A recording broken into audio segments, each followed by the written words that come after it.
Hello, everyone, and welcome to day number 3, or day 4? Yeah. Day 4 of the World Ninja League World Championships right here in the heart of North Carolina in Greensboro. Everyone, my name is Lucas Harrison, joined here by Lucas Pine, and we will have a tremendous start to our day. We'll have the Masters Male Divisions for heats of it on this Stage 1 Tall B course. Looks like it is the same as Stage 1A, so same obstacles, no real difference. As we'll go through those set obstacles. If you have been watching Stage 1, you'll see very familiar the angled steps pole vault, then the ring slider, right into that tackboard mini gatekeeper, then those shelf drops into that spinning baskets, which we've seen have caused some issues for our runners. Then the block run, and then our toughest obstacle yet, the octopus, which we have seen end many runs. And we'll just go over our Sunday schedule. This is Stage 1 of Masters Male. We still have Stage 1 of Adult Male, Preteen Male, and Young Adult Male today. Stage 2 of Elite Male and Mature Kids Male. And 2 and 3 of Kids Female and Teen Male. And then to round it out, Stage 3 of Adult Female and Kids Male today.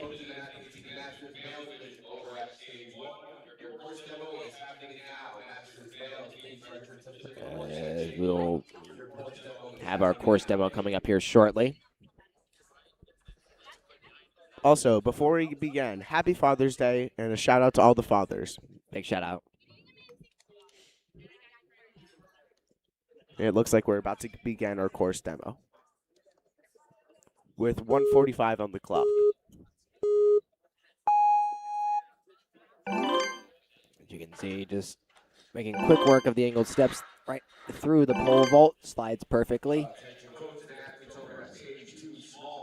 Let's see our demo runner just making this one look easy thus far. And these shelf drops.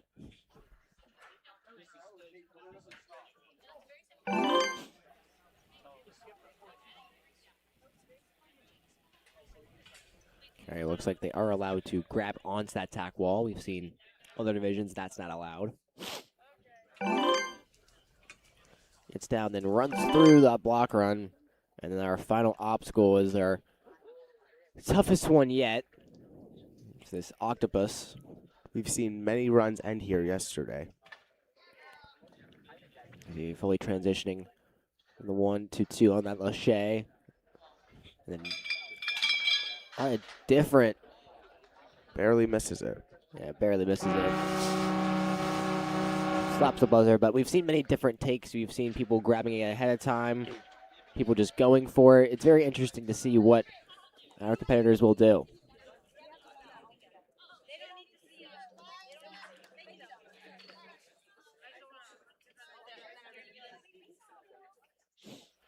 Looks like we're going to have our first runner already.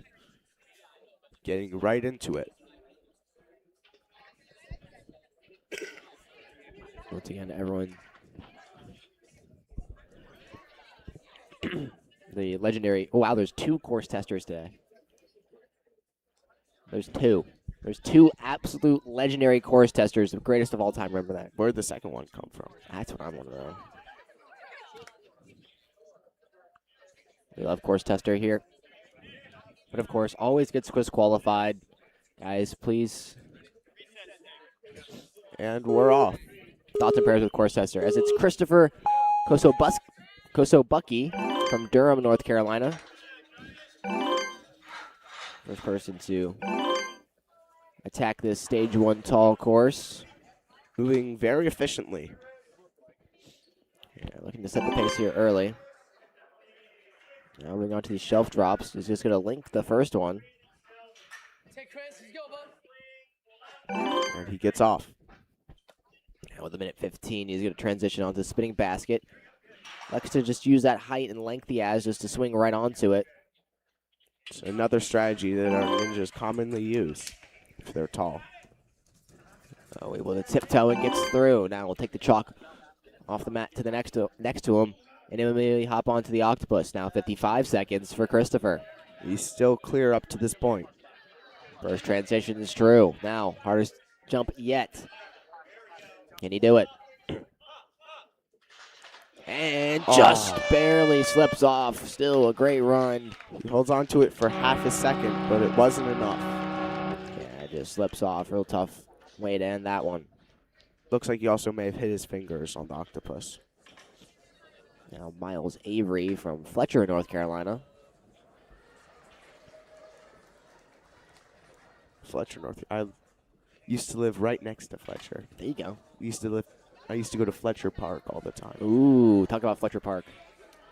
Well, it's just a big park. I used to play Pokemon Go a lot there. Nice. Had a lot of Magikarps.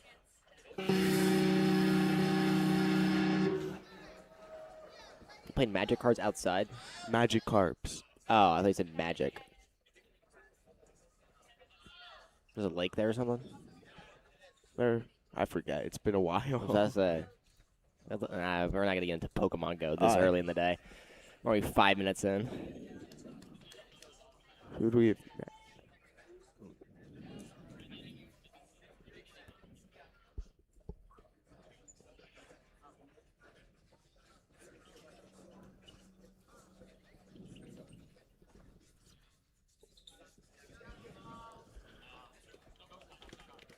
Up next, we have Miles Avery.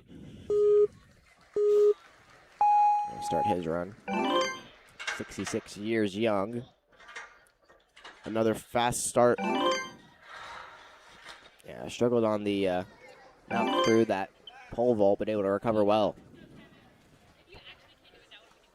Now transitions, locks in that gatekeeper. Actually just transitions very nicely using the momentum to his advantage.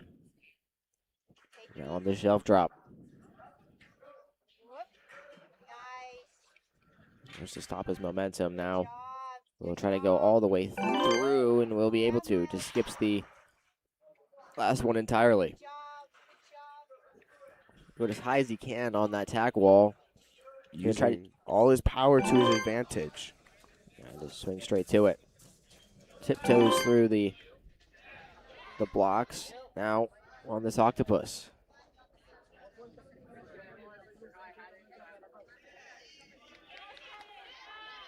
You go for it now and gets it. Could be our first clear of this division. Only the second runner, still with 35 seconds left on the clock. Ooh. Just doesn't hold on tight enough, and it slips out of his grasp. Just barely. Still a tremendous run there from from Avery.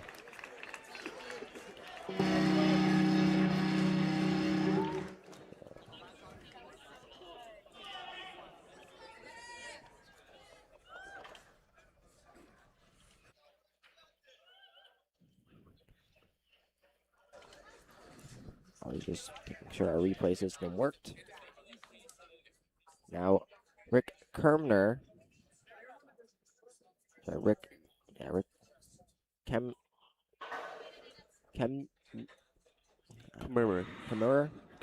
I think. Kemmerer.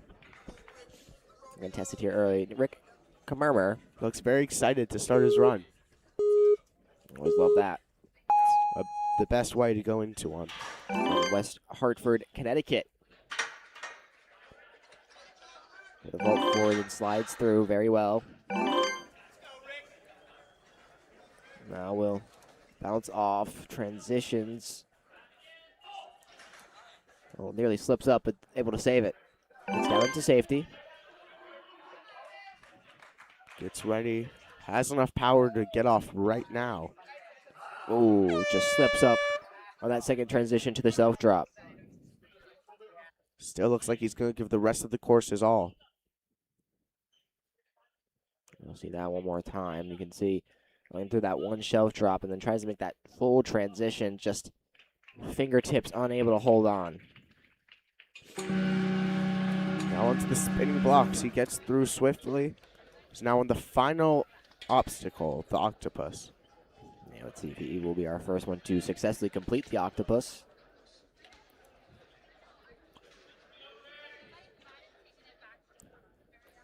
Trying to force his way through it. Getting lots of momentum. Ooh. It isn't enough. The rough fall, but it looks okay. Great run out of Rick. Now Brian Comerford. Oh my, Comerford. Still early. It is still early, so sorry. Ooh. From Warren, New Jersey. Brian Comerford. And he is off.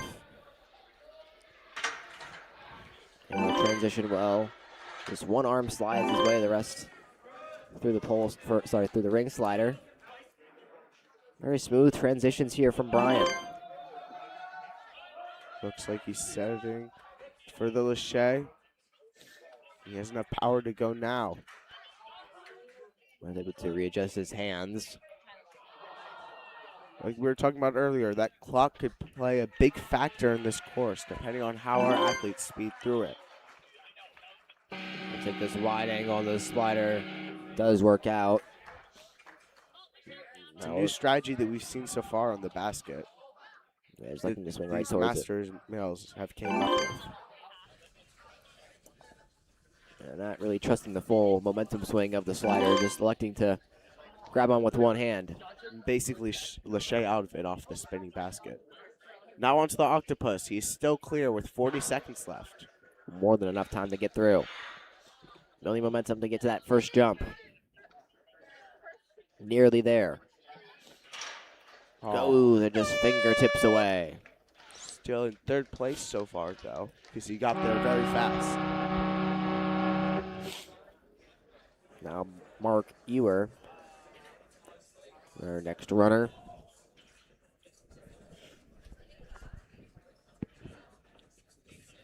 Once again, thank you for joining us here on Father's Day. Happy Father's Day to all the fathers out there that are watching. Really appreciate it as Ewer gets ready for his run from Coopersburg, Pennsylvania.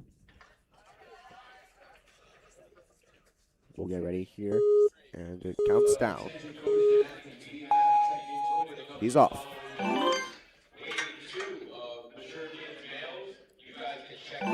Another thing that we've seen so far is our athletes setting a quick pace from the first couple obstacles, where it is easier and safer to move quicker. And he fell there. Now these shelf drops, transitions nicely. Minute 15 remain on Ewer's run. Just enough time to finish this course if he can get through these baskets fast. Ooh, nearly slips up there, but able to transition. He'll just like to spin it all the way around. Unable to. Maybe he'll retreat and try that other strategy. Goes forward again. Barely misses it. Just can't get to the work, but he's seen this other strategy work, so he just quickly transitions to it. Tries to get ready for it. Maybe not. Really struggling to transition through these baskets. 36 seconds left. He needs to get off of here fast if he still wants to clear. He's got to go now. He's really just swinging in limbo right now. Ewer's got to find the momentum.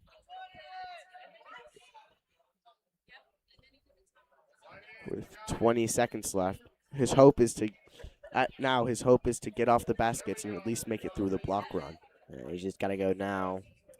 With 11 seconds left. Yeah, he's I think too much time as the lights start to flash. He's also been hanging for a very long time, almost a minute. Yeah, unfortunate end to Ewer's run. Just gets clipped up. One last chance, but it wasn't enough power to get through. Yeah, very unfortunate. Now Jimmy Hamrick from Myrtle Beach, South Carolina.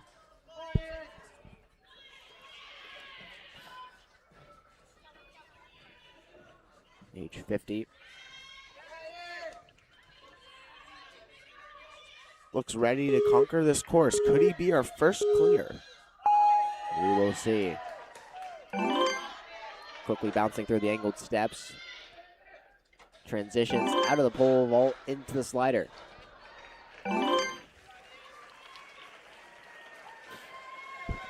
Now grabs on, will go all the way around, transitions. So you've seen none of our competitors thus far locking in that gatekeeper. Just He has plenty of time to finish the rest of the course. plenty of time, but we've seen lots of time getting eaten up right here on these spinning baskets. Let's see how he approaches it. He gets off quickly. Now, tiptoes through with great pace. 55 seconds. Could we see our first full clear? He certainly has enough time for it. Does he have enough left? We've seen this transition jump be hard for some of our competitors. It is a big lâché. Let's see if he tries to reach for it instead of lâchéing through it. He does. This could be our first full clear. Great job to clear that last jump. One more swing. Putting all the momentum he needs to become our first full clear. He's able to and slaps that And buzzer. he is our first full clear of the Masters Male Division.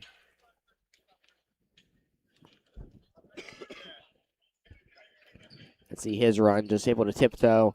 Showed great pace and then took all the time he needed to get through this octopus. He had almost 30 seconds left after he finished the course. And our first full clear. And able to slap that buzzer.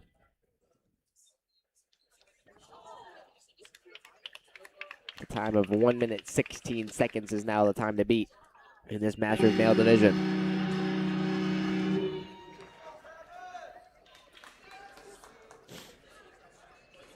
Now Travis Irwin from Seminole, Florida.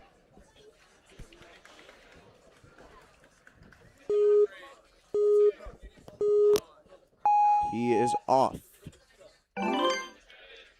Looking to set an efficient pace for the course could be very helpful. Already on to the gate to the mini gatekeeper. So he's going to smoothly transition. Actually, he's going to lock it in before going. Maybe we'll get down. Minute 20 to work with. He's already through 4.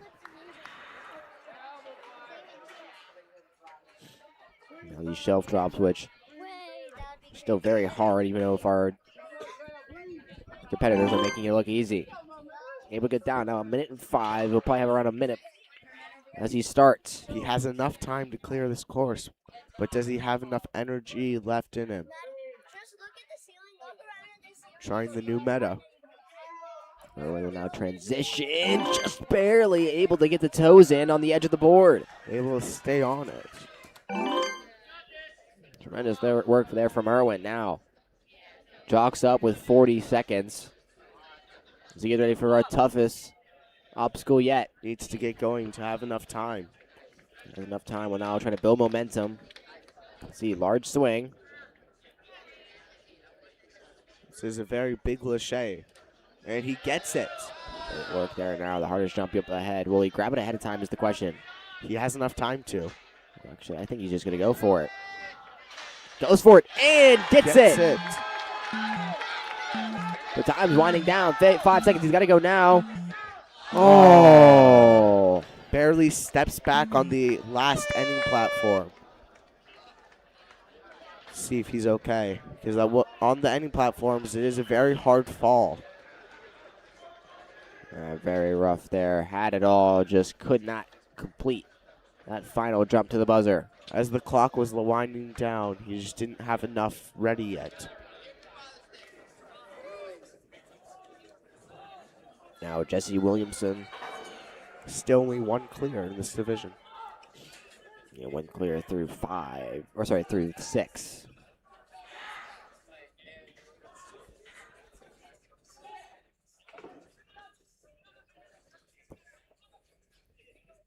Remember, we have 4 heats of this Masters Male Division on this Stage 1 tall course. Or Stage 1 all about speed.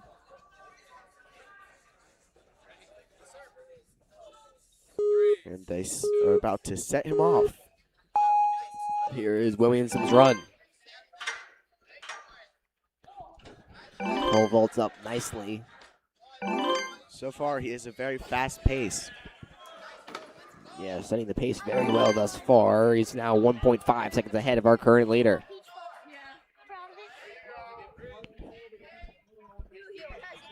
Now Williamson making quick work of these shelf drops.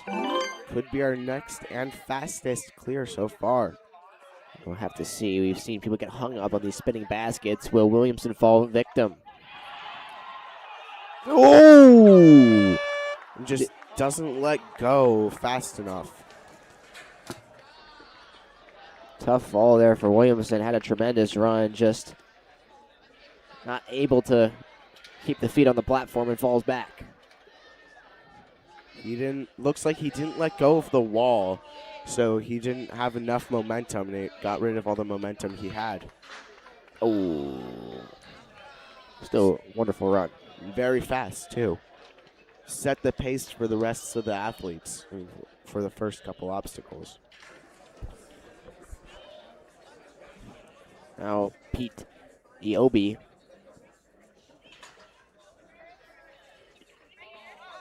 from Woodbury, New Jersey.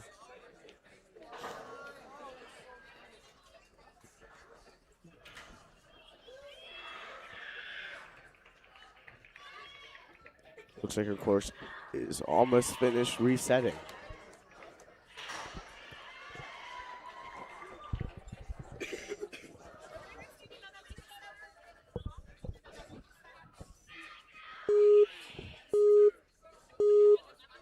And he is off. Quickly go through his transitions nicely. Eobbi looking to set the pace early, and he already has it. Nearly a second on our leader. Well, that lead drops down to 2/10, but still there. Dramatic transitions for Eobbi's run. I liked it. It was nice.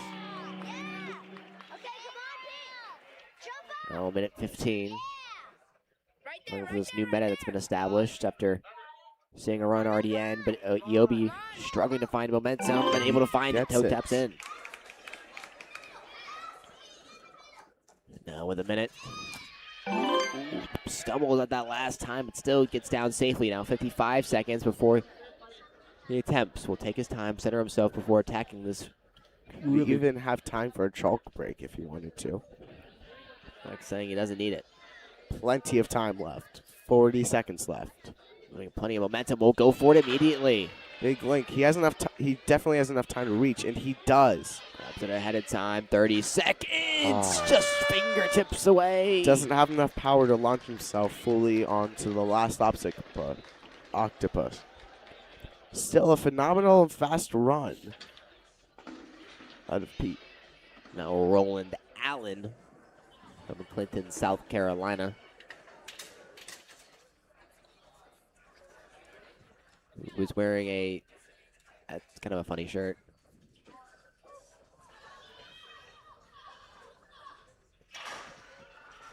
I have no opinion on that shirt. Me neither. We are unbiased commentators here. Or at least try to be. What am I? What are you biased? I'm not biased. What am I biased? We're trying not to be biased. Okay. And he is off. Allen able to grab on now. Forces his way through. Holds on. Will now fully transition between both. Building momentum to safely dismount, and he does. He's able to now work on these shelf drops. Gets the first one on the second right now. Safely getting through them, and he skips the last one. Yeah, showing great strength. New strategy there, potentially. Yeah, I like to go all the way around, just finding a bit of a shortcut. Oh. Now tries to swing as he go for it. Now toe taps, jumps onto the wall. Oh. Very inventive strategy there from Allen to stay safe. Just couldn't find grip. If you're gonna lâcher while going around, you need to fully commit to it, or else you'll see what just happened there. You could fall back, fall forward, or not even get there in the first place. Like we've said, commitment is key, and confidence. Now on to the final obstacle with 19 seconds left. Let's see how he approaches it. Goes for it, but double clutches it below, and now went his run.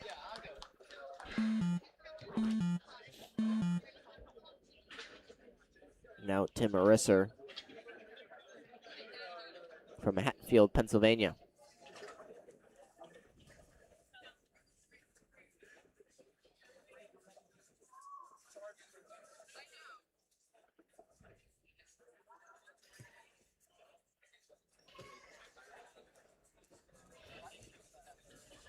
Still only one clear so far. Yeah, really showing how tough this course is in that back half. Well, we've seen many of our runners just trip up on some of the... Like you said, with big laches and drops, it's very easy to quickly mess something up. Yeah, very fine margins here on this course. Not much room for error.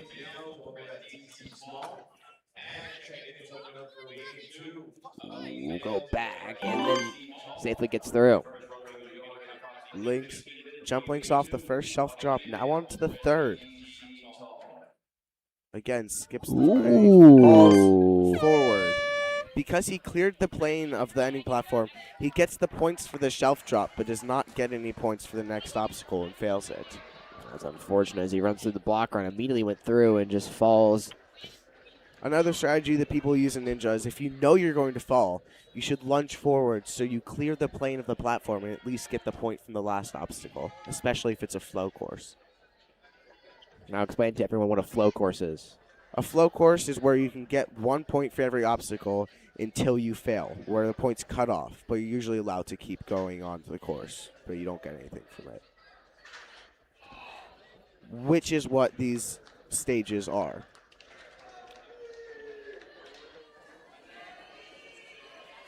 Now, Steven Dvorchek. Dvorchek, I think. From Sinai Sports, owner. He said he's never made stage 2 before. Let's see if that can change today. A full clear will guarantee him a spot. From Fairview, Pennsylvania. A former Division I gymnast at the College of William and Mary in Williamsburg, Virginia. Certainly impressive. I'm currently holding all of my opinions back about other Virginia colleges. Go Hokies. All I'm going to say. Totally not wearing a Virginia Tech sweatshirt right now. He's off. So far, he has a pretty fast pace and reaches for the slider and gets it. Here's Stevens' run.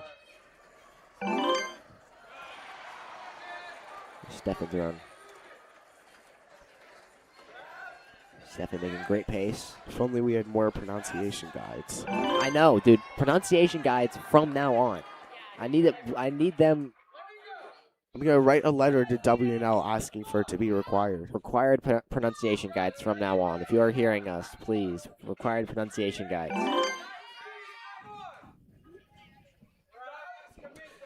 So far, he's saying a quick pace with 1 minute and 2 seconds left on the spinning baskets. Oh, Steffen. Great job. Will be able to get down safely now with 53 seconds to attack this block run. Tiptoes through and down. On to the final obstacle. This could be his first time ever making it to stage 2 if he can get this. Let's see, the tension's really building. You know that's in his head. He has plenty of time. Let's see, time. One obstacle separates him and stage 2. First lache is true. Has more than enough power. Let's see if he reaches out for the ring to guarantee him a spot. Or if he just sends it. Oh, double clutched it. Just not able to fully get it. That will end his run. He slots himself into 6th position. Now Tris Utschig. Like I've said earlier, only 60% of people qualify. In this division, that is 66 people out of 110.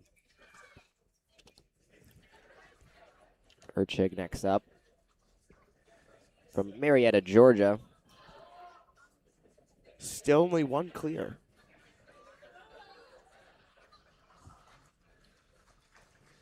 And they finish resetting the course.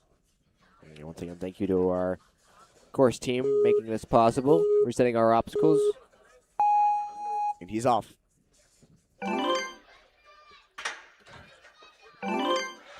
Immediately transitions. Will try to get down and can.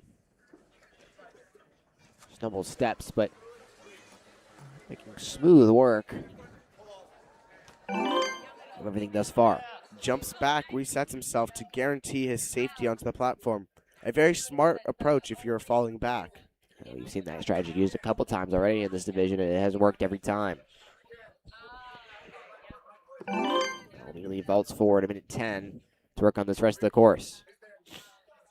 Which again is plenty of time for only 2 more obstacles past this. One of which being the very fast block run, which he is on right now. Setting a more smaller pace, and he still gets it. Now onto the final obstacle, the octopus. Plenty of time for a chalk break. Utschig. Again, pronunciation guides. Yes, pronunciation guides from now on. As Tris gets ready for his first hop, able to find it now. Looks like he's enjoying this course with a smile the whole way through. Grabs the ring. We see it. Oh! And he isn't able to hold on with one hand. Nearly had it. But the run one there. Hits the buzzer. Still looks like he enjoyed himself. Phenomenal run.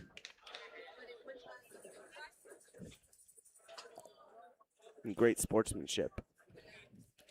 Remember, we have, even after this, we still have 3 more heats of this Masters male division, so don't go anywhere as Brett Casey from Orlando, Florida.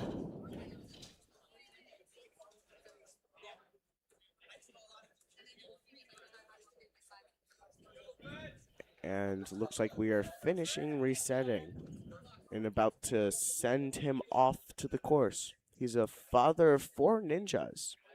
Ninja family. Yes. Once again, happy Father's Day to all the ninja families out there. How many times will we say Happy Father's Day? We should keep track. I think it's 3 so far. Yes, but once again, you know, I keep saying it. Very important to recognize all the fathers out there. And while we're talking about Father's Day, he's already onto the shelf drops, making quick pace of this course. You know, what better Father's Day gift could he give him to himself than qualifying for stage 2?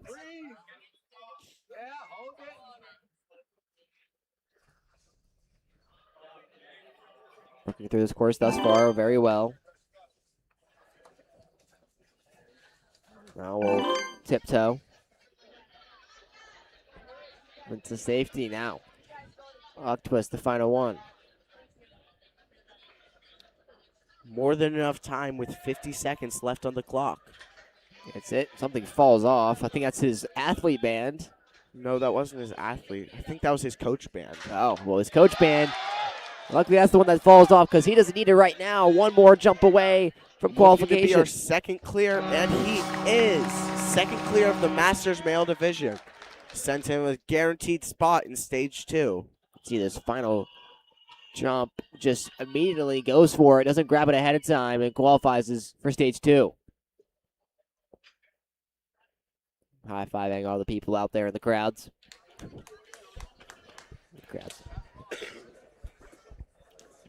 Bless your heart.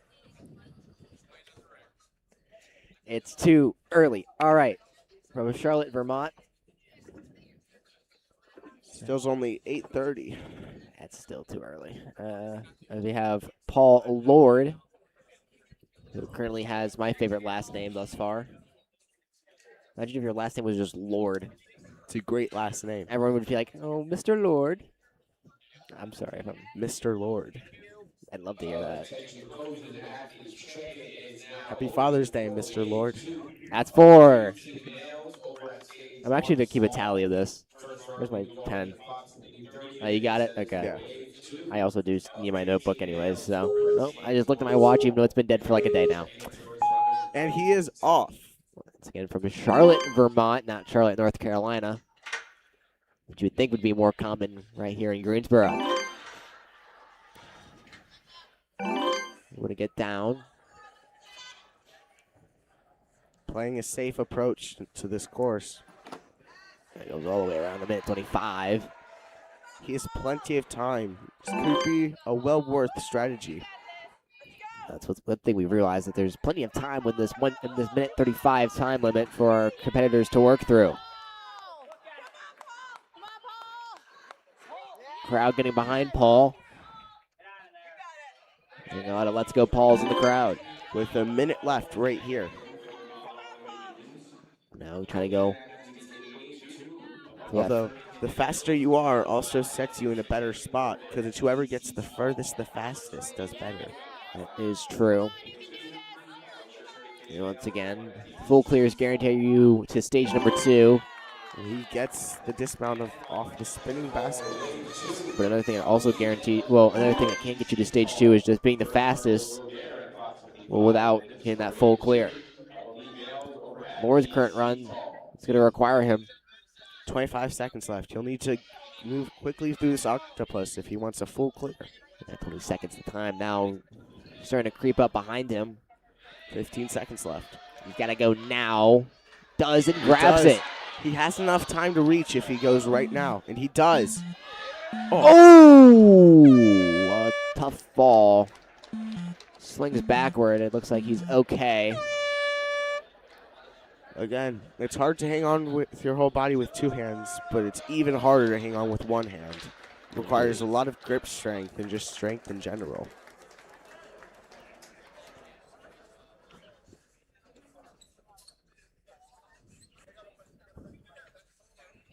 Boo. Sorry, if you're wondering why I'm booing, I'm not booing Frederick Seiferth. I'm booing that someone spilled chalk on the floor. Ninjas do need to be a little more careful with chalk. It can get everywhere. It's like it's the ninja equivalent of a party foul. Spilling chalk on the floor.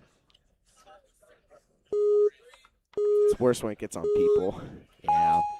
Here's Frederick's run out of the dexterity depot.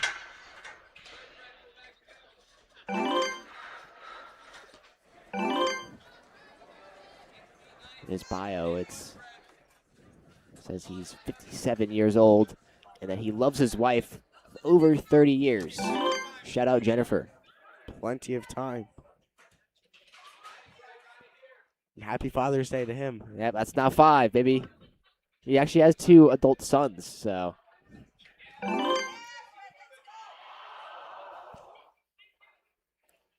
Now fully goes through, latches onto that tack wall. We'll go for the swing strategy.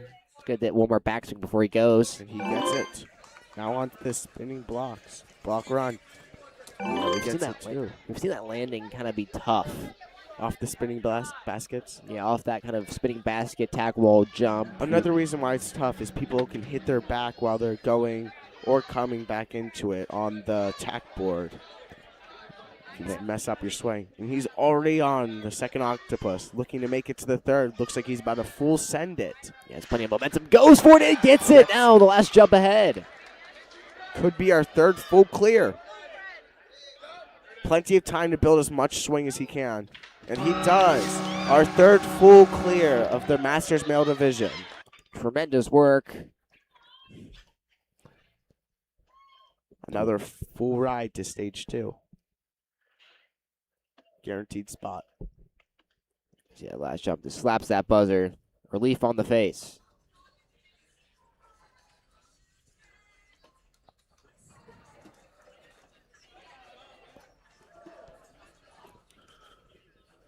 Now Art Davis. I wonder which count will be more at the end of the day, the clear count or the Father's Day count. He put a pronunciation guide for his town.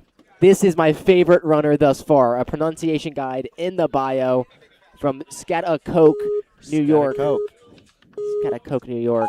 And I don't know how to say it because he put a pronunciation guide. Love this. Love this guy. That made my day. My day is made now. He put a pronunciation guide for his hometown. Now here's Art Davis, who has the unbiased commentators on his side. As he quickly will static through that second to third shelf drop.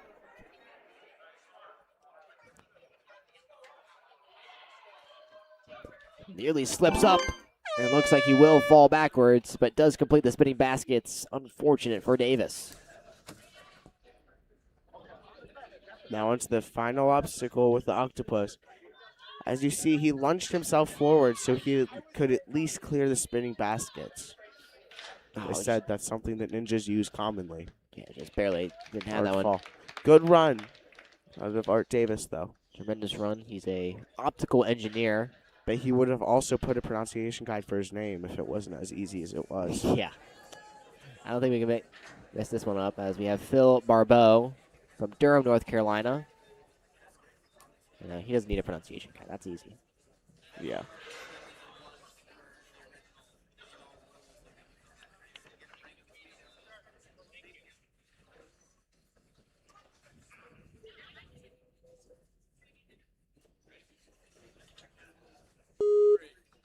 And the countdown starts. Here's Barbeau's run.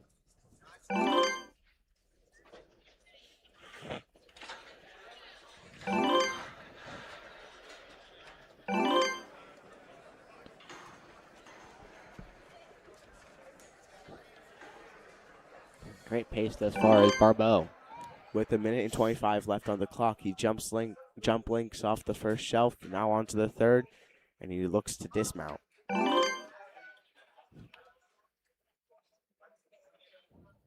Spins around, immediately swings through, not generating any more than he needs. Wow, he takes this slow and steady approach to this block run. With a minute left until the last obstacle. Yeah, lots of time for Is that our Barbeau. fastest time yet? It isn't. Still very fast, though. Indeed. Oh, just barely slips off and ends the run. Like his hands were barely on it, so it wasn't enough to hold on.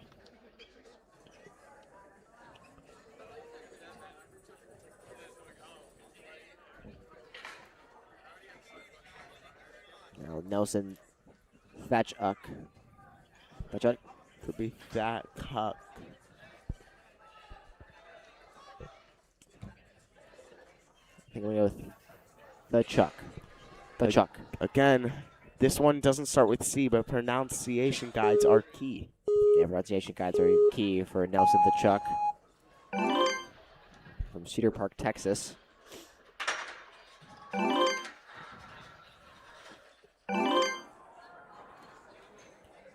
Already making quick work of this course. Yeah, about 2/10 off our current leader. Very fast pace. Immediately latches onto that tackle wall. Will now do this in-between jump. Oh. There's the danger of it if you don't have enough. Tries to hold on, but he barely slips off. Yeah, very unfortunate there for Thachuk. Last obstacle with 1:09 left when he got on.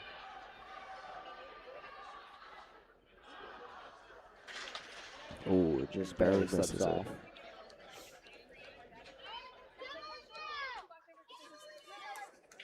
Next up is Rashidi Omari.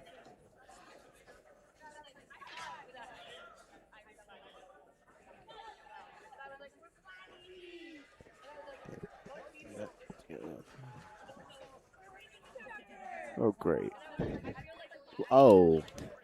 So it looks like one of our octopuses have been completely dislodged. Well, it's getting worse. Yeah, he's going to bring it down And now. it's down. Again, thank you to our resetting team for making all of this possible. He's not looking at me, so he just didn't see that. He definitely saw it. Yeah, he saw it, he didn't see it. Here's Omari's run, 49 from Brookline, Massachusetts. Rolls himself forward. Another quick pace, while being efficient throughout the course.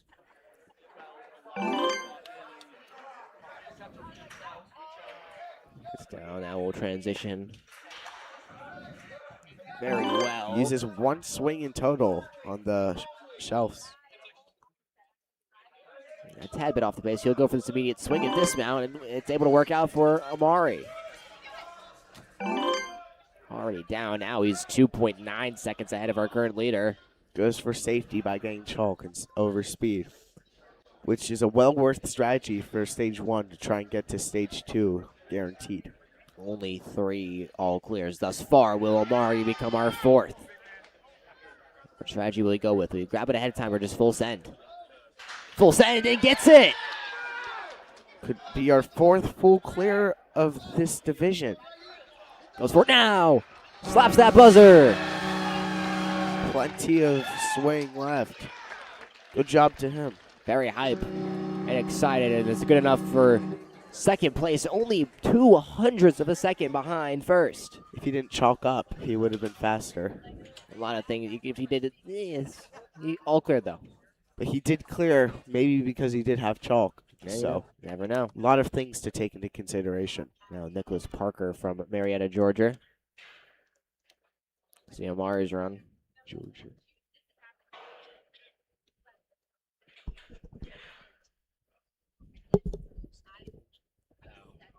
This guy. Alrighty. Looks like Nicholas is ready to clear this. And everything is set, and the countdown starts. He is off. Here's Parker's run.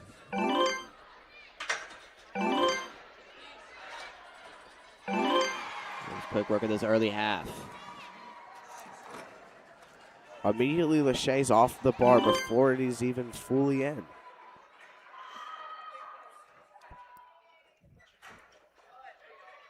Really on these shelf drops in the minute 20. Gets down, but stumbles, but still in safety. Stays on. Yeah, large bit of safety right there. So if there's any moment to stumble back, it's right there. In an impressive way, he managed to save it. And he hits it, his back onto the tack board, which is why that strategy is hard, because you need to keep your hands and your hips in place to not hit the board. Whoa! Never heard that sound before. And he manages to stay on impressively. Yes, impressively stays on, nearly teetering back. But smartly just throws his weight forward and kind of just takes a knee on the... It's a very smart approach to think of in the moment. Yes, great wherewithal. Now with 30 seconds, Parker. You have to remember everything you know in the moment, too. It's hard to do. Just that first Lachey, not enough on it, and that will end his run. Looks like he went too far up instead of going forward, or the perfect combination of both. Now Glenn Davis. Looks like he is calm and ready for this course. From Flowery Branch, Georgia. Just kind of recentering himself, finding that inner piece as he attacks his minute 45 time limit.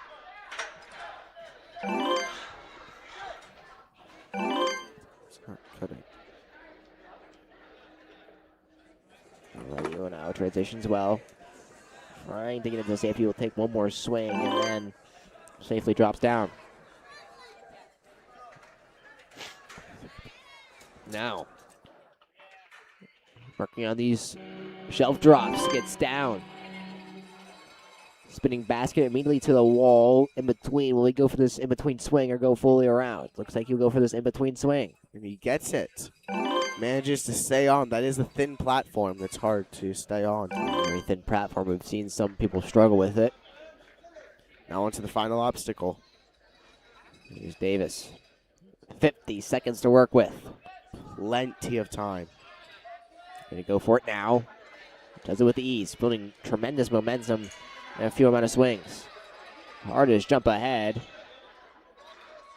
Captive audience. Goes for it and gets it. One more jump and it's buzzer. He has enough. Our 5th full clear of the Masters division. Masters male. Time of a minute 14 seconds will slot him into 3rd place.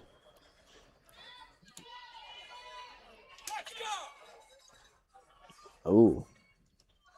You know, I like that. I like that competition, actually. Which one do you think? Just tell me. Actually, I think... Wait, no, don't say it. Don't say it. 1 or 2? Which one's going to win? But then the audience won't know what it is. This one doesn't count, all right? We are keeping track of which happens first, the clears or the Father's Day, which there are more of at the end. Yes. No. Robert Pringle. Currently, they're both tied at 5. They haven't had a lot of Father's Day references.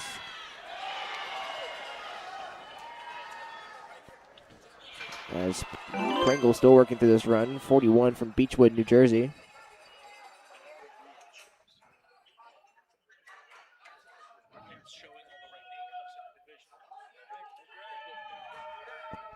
A minute 10 for Pringle. Immediately transitions, able to grab on the center of limbo, slipping off the wall, but he's got to go. We'll go for this full rotation. Oh, he's got to go now. This is a real tough position. He should grab back onto the tack board like he did there. Actually, I think he's able to stabilize, but now the more widespread his hands are, the easier it will be able to stabilize. So if I were him, I'd get them fully on the opposite sides of each other so I could basically just swing forward, get a full. Well, smartly able to retreat. Now we'll go for the swing. Another smart strategy that we've seen throughout this division. Just a tad bit short, but still using a lot of time, and his run will end there. Now onto Octopuses with 15 seconds left. Gets chalk and now fully commits to it. How hard is it to get chalk out of your clothes? Like slap chalk? Yeah, just Oh, chalk. wait, getting chalk out of your clothes. Yeah. Well, it's not too hard. It's easier than you'd think. And a lot of times, people get good at it because a lot of times people put it on their clothes before the run on purpose to slap it off during the run to try and get some. There are even pants called slap chalks that have chalk balls inside them that you slap during the course to get chalk. Thank you to Slap Chalk, one of our sponsors. I've seen those pants. They're pretty cool. There's like a bit of mesh pocket. You slap it. It's nice. Very smart. Now Terry England from Terrytown, Louisiana.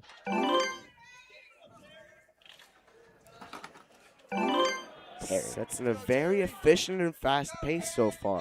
Yeah, he's 2 seconds ahead of our current leader, Brett Casey. Nice job, man. Let's see where that will put him later in this course. Quickly gets off. Sprints through the block run. Now onto the last obstacle with 1:16 left. He now has a 10-second lead. Like I said, he is moving very quickly. He even has enough time to grab the ring and still be in first place. And he fully commits to it using a faster strategy. Goes forward, slaps the buzzer, and tremendous run from Terry England. He shaves off nearly 20 seconds. Very fast run. Incredible feat. Incredible indeed. Let's look at how efficient this run was from England. Again, not many backswings. Fully links off and commits to almost everything that he did, using fast approaches. As we are currently resetting the course, just still tremendous work.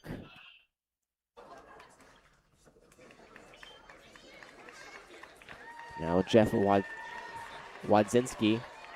Wadzinski, yeah. That's what I said. No, I was just... Wow. From Plymouth, Massachusetts. I was going to say Plymouth. Did you act? Yeah. In my head. That's fine. All right. His home region is New England. 54 years young.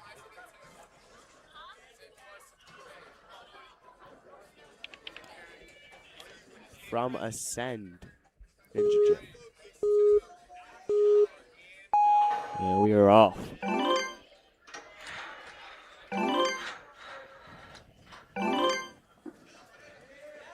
He's also making quick work of this course. Wadzinski's found 0.5 seconds on our brand new leader, Terry England. Oh, it's a slight error going onto the wrong side of the wheel, so it spins him wrong.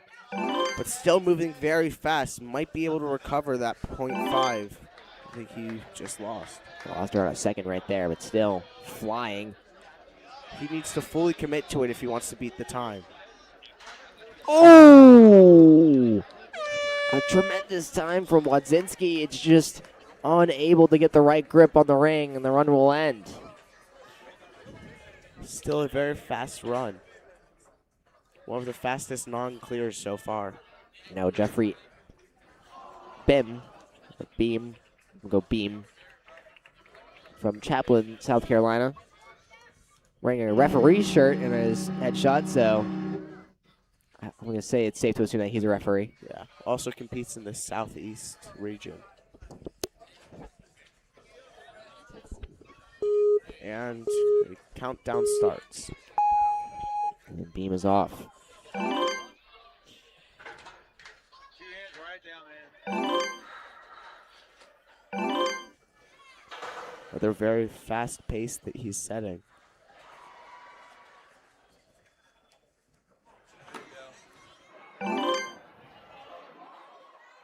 Looks to move fast through these shelf drops. Already onto the second, onto the third. Looks for his dismount.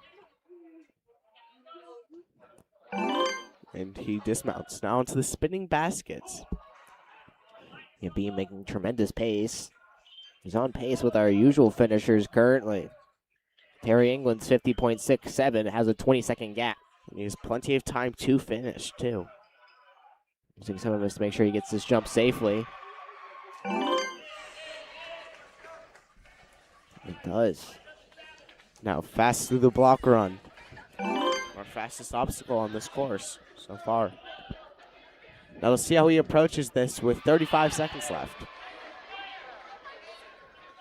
Building swing very quickly. Goes for it and gets it. Again, sets himself perfectly up for a big Lachey, and he grabs the ring with 20 seconds left. Goes for it and grabs it. Ready for another full clear. Has time. Time to wind down. He's not building enough momentum. Needs to go. Finds He it there does. and slams the buzzer. Plenty of space for him on that final landing platform with our 7th full clear of this division. Now Matthew Hennessy from Brighton, Massachusetts. Once again, if you are just joining us, my name is Lucas Harrison, joined here by Lucas Pine as we wind down heat number 1 of this Masters Male Division. Happy Father's Day to everyone who is watching out there. It is our 6th. I know what you're talking about.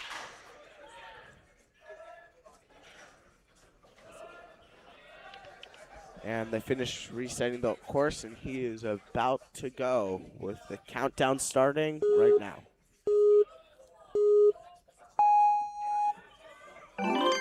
We're off. Using one hand down the ring slider. Doesn't need both of them. Now let's see how these shelf drops will treat him.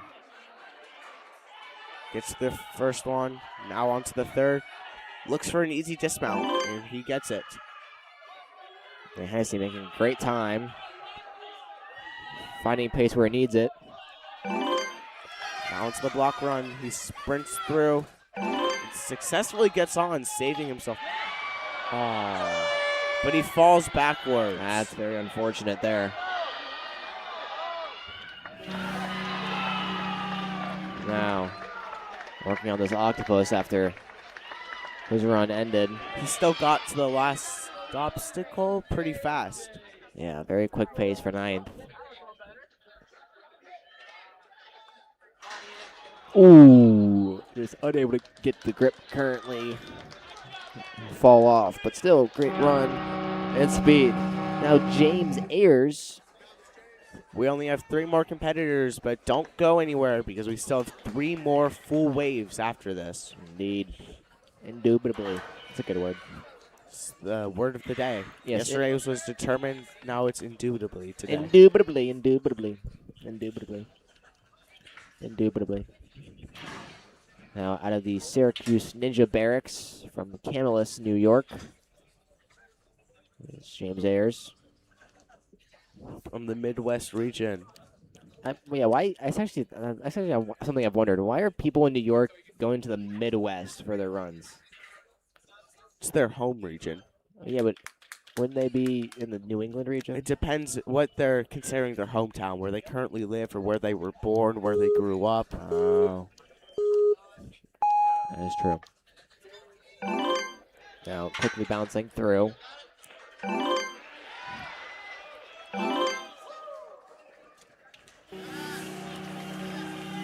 Already tremendous pace.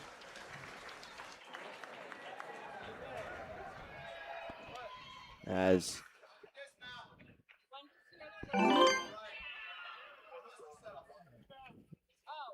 And Ayers. he gets ready on the spinning blocks, grabs the tack board quickly, and onto the next spinning basket. Looking for his dismount, but since the spinning basket moves and the tack board doesn't, he decides not to go for it. Makes it ever more challenging to dismount off it. And he gets it. Through the spinning blocks, saving himself multiple times on there from falling. Ayers now has 45 seconds to work on this toughest challenge. You can see he's surveying the field, seeing what might work for him.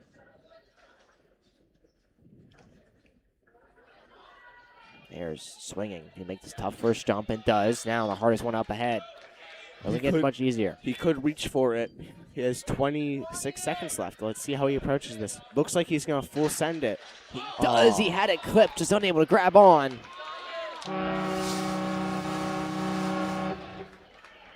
Just barely slips off. It wasn't a full clear, just so you know. He just hit the buzzer before the referee had enough time to fail him. We'll change that, though. Yes. It's still a great run from Ayers as we now work on Anton Shevchenko.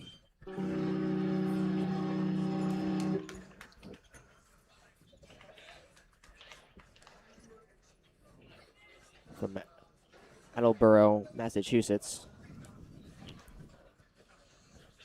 Looks like he's determined to clear this course. He could be our 8th finisher of today.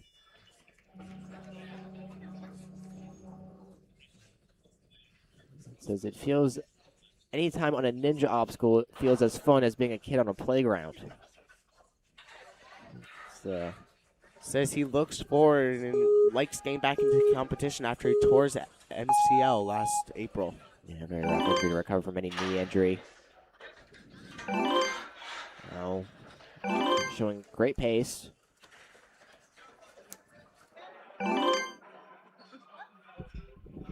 Gonna push it right now on these shelf drops. With 1:25 left, he has plenty of time to use on the back half of this course. Plenty of time, and so we wind down heat number 1. Don't go anywhere. We still have 3 more heats of action as Shevchenko will force himself to reposition. Didn't have the safe enough landing. His left hand just keeps getting caught. He should get his hand. Ooh, he clears it. Interesting. Just able to get enough of it onto it. And now Shevchenko.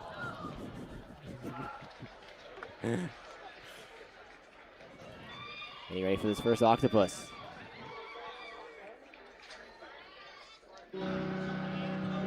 Lucas is not having the best time with our camera system. Still doing his best as he immediately transitions, does Shevchenko. Looks to be our 8th clear of today. One last swing and he's there. Looks like he's 29 seconds left. He needs to go. And he gets it. He is our 8th full clear of the Masters Male Division.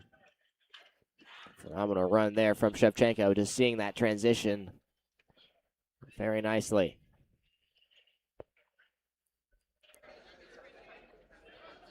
Now, Rashidi Omari, our last runner of the wave. But again, don't go anywhere because we still have 3 more waves after this.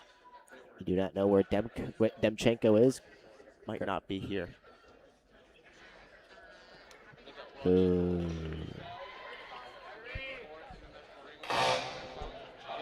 That sounded like something else. Check-ins are opening up for wave 1 of kids males over at stage 3 small. Huh? Runners will be going in approximately 25 to 30 minutes. over at CH3 Small. First run is 25 to 30 minutes. And we have a check-in Alrighty, I think for wave I'm going to go get more information real quick. As he is gone, I can talk you through some of the obstacles in the course. Let's look back at the halfway point. A lot of athletes have had some difficulty getting off the tack board into the spinning baskets. Again, if you are off of the tack board and stuck on the spinning basket stranded, you should spread your hands out. You're looking for an easy dismount so it will swing less. Here we have an update.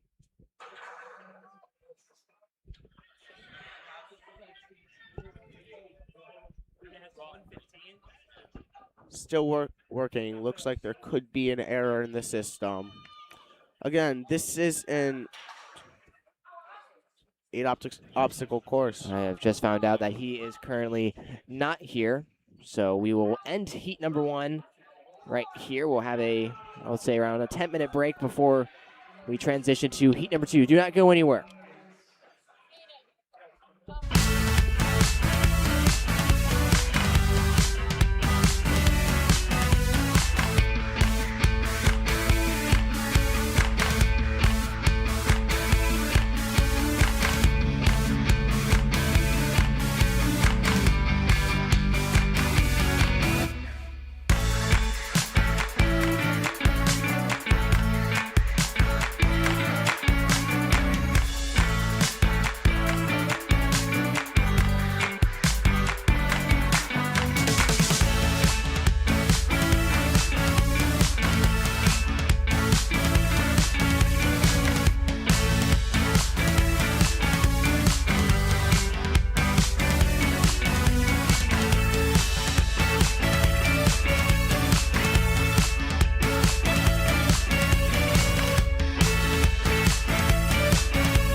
Welcome back here for heat number 2 of 4 between these Masters male division.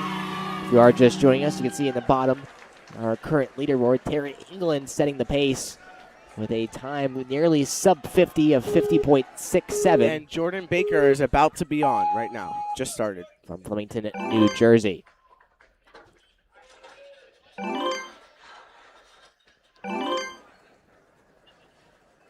Transitions very well throughout this course thus far. So far, making a great pace. Stumbles a little bit there on the transition off the mini gatekeeper, but so far making his way through the shelves onto the third one, looking for a dismount. And he gets it. now with 1:10, working on this. Getting to the second spinning basket and immediately looks for a dismount off of it.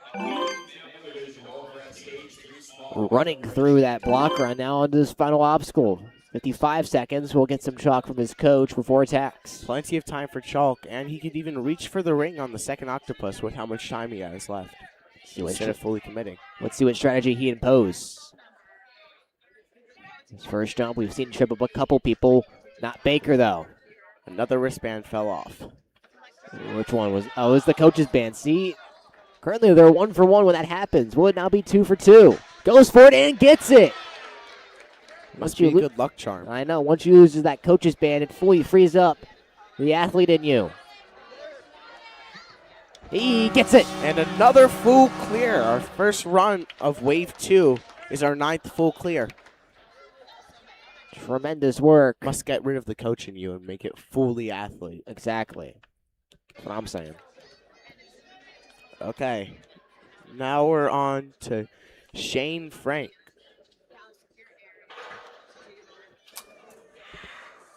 Shane Frank from Seneca, South Carolina. 54 years young and competes in the Southeast region. Now, what I'm wondering is why in his headshot is he looking to the sky? Maybe he saw an airplane. Dude, he's aura farming he's aura farming right now. Just mogging. He's just like aura farming there. Okay, I'm getting mogged by. And looks like they're about to finish resetting the course and they're about to send Shane off. Lights out and away we go. Already off the pole vault onto the slider. Making quick work of this course so far. Grabbing onto the tack board, now onto the mini gatekeeper. Flings forward and gets down now. Immediately will transition to the shelf drop. Already on the second, making his way to the third. So far, I don't think I've seen anyone use that fourth shelf drop so far. Yeah, people have just been flying through it. No need. Now, instantly onto the wall. We'll probably go for this in between tack wall and basket swing. The only thing is it's a little difficult because you could hit your back on the tack board. Like he almost just did there. And the basket swings, but he still gets it. Beautiful work there from Frank just to tiptoe his way into safety.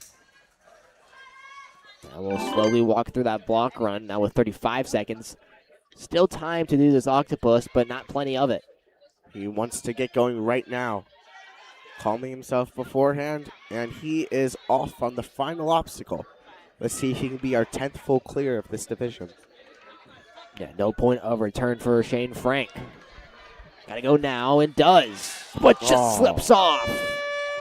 Again, that is a very big lache, and it's very hard to hold on with all that power and momentum you have going forward. Force equals mass times acceleration. It's a lot of acceleration. Force, I don't know. We love math. We love math here. Math and physics and science and stuff. Now Scott Synold.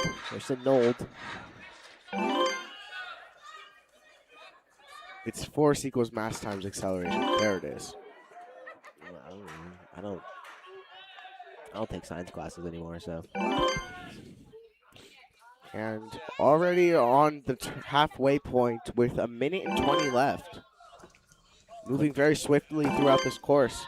Stumbles there, but still safely onto the platform.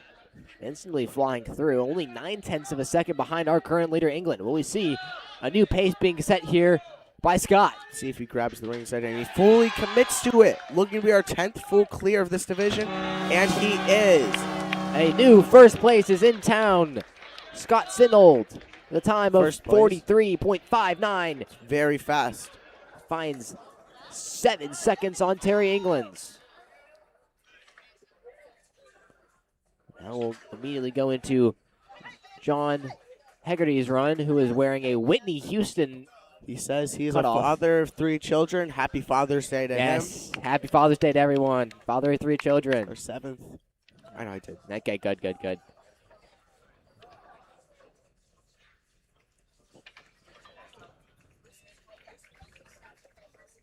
Yeah, said the sport, the community helped him get through his most challenging obstacle. He's been nearly 8 years sober from alcohol. Sobriety, very important. Congratulations to him. Very important. Said this sport has helped him throughout his life, bringing everything back together. From Providence, Rhode Island.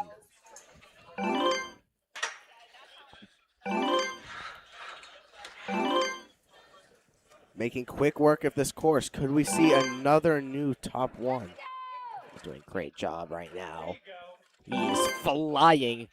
Only 6/10 of a second behind Scott Synold's brand new #1 position. Could make it all up right here. Needs to run across. Making his way swiftly throughout the octopus. Goes for a chalk up. Now let's just see how quickly. Enough he can power do. right here. Beautiful work so far. If he goes right here, he Grab it. chooses the safe route. Grabs it ahead of time still. If he goes right now, he could potentially take second. He will. Second place for John Hegerty, a time of 46.65. He's our 11th clear of this division. Good job to him. A very impressive run. Phenomenal work. As the level is being raised, as now Lee Bucksbam, who is a father and grandfather. 3 happy Father's Day to all the grandfathers and fathers out there. Says he likes to find new metas. Let's see if he can find one.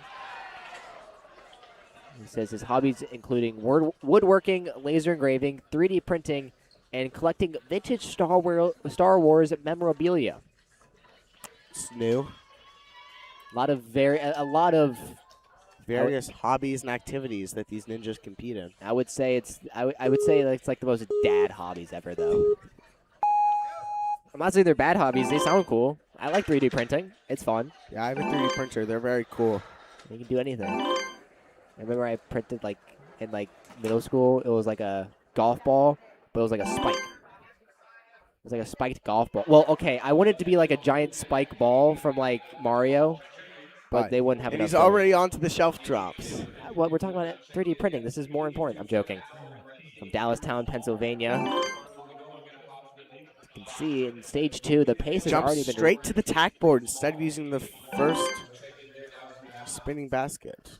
Already past the block run. And we see he likes to say create new metas, and may have created one right there. First time seeing that. Now Lee gets ready for this octopus. Does he have a different take?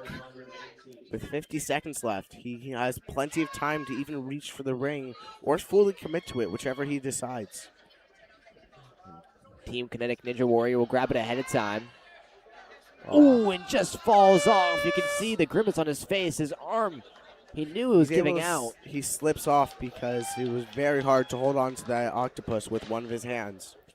Yeah, Again, a very challenging thing to do in this sport. yeah, you can see he kind of realized that he was slipping off. Now Michael Linsico from Yorktown Heights, New York. Wearing an every day is recovery day shirt. I can get behind that. Yeah. Competes in the New England region. 41 years young, barely over the Masters age limit. Ooh, 5 hours and 30 minutes of screen time. That's not good. Okay, most of my work's on my phone, so it's not just I scrolling. haven't been awake for 5 hours. That's like over the week. That's my average screen time. Most of it's like work related. Nearly slips off. Able to get down.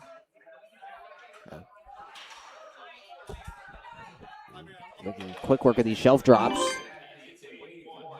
Safely. Already onto the spinning basket. Looks to finish it swiftly. He does. Flings forward and gets down. Linso. Tiptoes will chalk up before using that mat. Has a lot of time. He'll center himself, get ready, and try to complete Just past it. the minute mark. Until completion's on his mind. Doesn't want to get this one wrong. Could even take a 20-second break if he wanted to. With all that saved up time he had from the earlier in his run. Could, but is not. Now we'll try to fling forward and gets it. Sets his hips really high up. An incredible and new strategy that we've seen so far. Now just trying to build the momentum to slap that buzzer. Finds it and does. Tremendous work. Our 11th full clear. Linso will take 6th position. You can see, as you mentioned, those high hips. It's kind of allows for that maybe a little bit more hang time and more time in the air. Minimizes how much force is pulled down on you when you finish the lache. Now Matt Janicki from Almont, Michigan. Competes in the Midwest region, is 56 years young this year. There you go. You're getting it. You're getting it. Young. Yeah. Oh, yeah. You're getting it.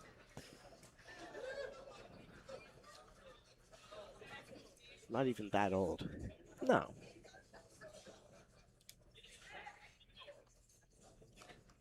And we finished resetting and is about to send him off. There he goes. Midway through, we've seen no real issues on these first 4 obstacles.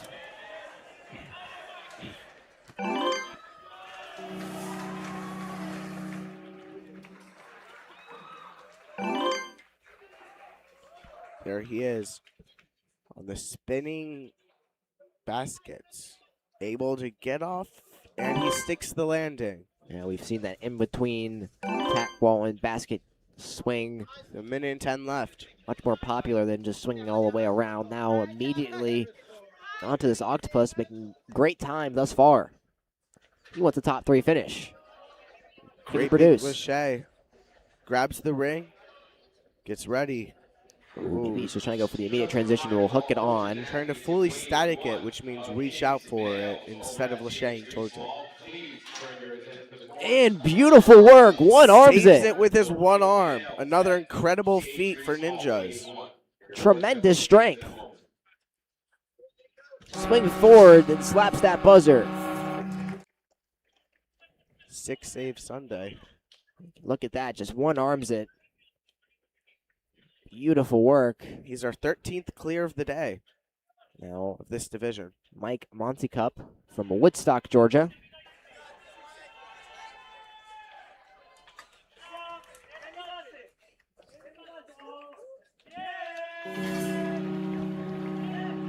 And looks like they are about to send him off. You can tell he's getting ready. He's getting hype. He wants it. Also looks excited for this course. Also has a great pump going on. He's saying his arms look great. Yeah, he's looking strong. He definitely did like push-ups or pull-ups before this. Yeah. Anything to get warm as we are off. Ooh! Great save there from Montecup. Love how we both made the same sound. He needs to push his body for. Oh. Oh, well, the ring slider went all the way across. Yeah, I didn't see that. That's just an unfortunate end to his run. Just one slight mistake, and the ring slider is out of reach. Still giving the rest of the course his all. Another good sportsmanship moment that we've seen. Now off of the shelf drops.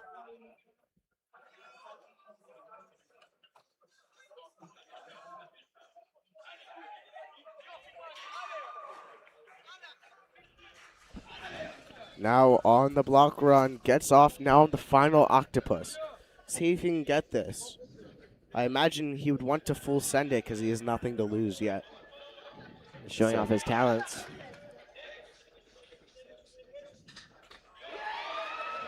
Good first, Lachey. Let's see if he tries to full send it. Grabs it. Oh, and barely misses it. Still a good run, showing off his strength and speed and agility. Yeah, just real unfortunate.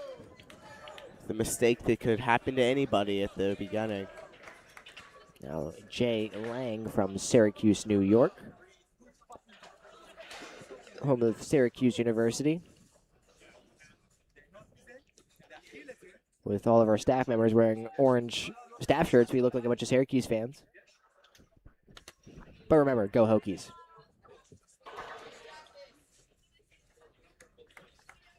Remember, we need to remain neutral. I am neutral, go Hokies. Okay. Up next, we have, Jay Lang. from the Midwest region. I like this name. Easy. Flows through.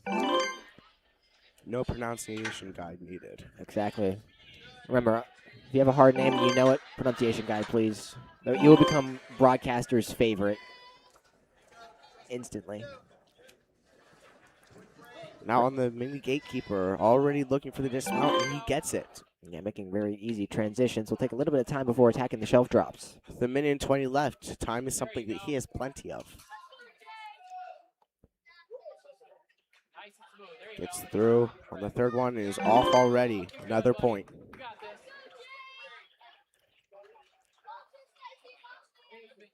Looking for a safe dismount off of the baskets, and he gets it. Yeah, interesting strategy used there by Lang. We've seen people kind of just dead hang, then start building momentum. He pushed off with his leg and immediately swung through. Yes, it builds a nice, quick, and fast and big swing, ready for you to use at any moment. Very smart strategy imposed by Lang. It was with 40 seconds. He's attacking our hardest obstacle, the octopus. From 1 to 2 very easily. Now will he grab through? Does. Looks like he's ready for this. He could hook on the ring onto it too. Chooses to grab it with his hand though. Yeah, well, could cause some difficulty because I don't know if he knows that the ring is still in it. yeah, 20 seconds, now That's it. 15. It's just a rough tumble. And that will end his run. Slaps that buzzer. His next is Jason Bartanian. His hometown is Eugene, Oregon. Eugene, Oregon. Which college is in Eugene, Oregon? How should I know? It's the University of Oregon. Go Ducks. They're Ducks, yeah. There we go. I have useless college knowledge, so I need to do something with it. I need to use something with it. It's like how I have useless just sports knowledge. And some of the Canadian provinces. I know all of them. I do. Aye. Why? Hockey fan? I'll name them off next time. Next time we have a Canadian competitor, I'll name them all off. Now with a minute 20, tremendous pace here of our Vartanian.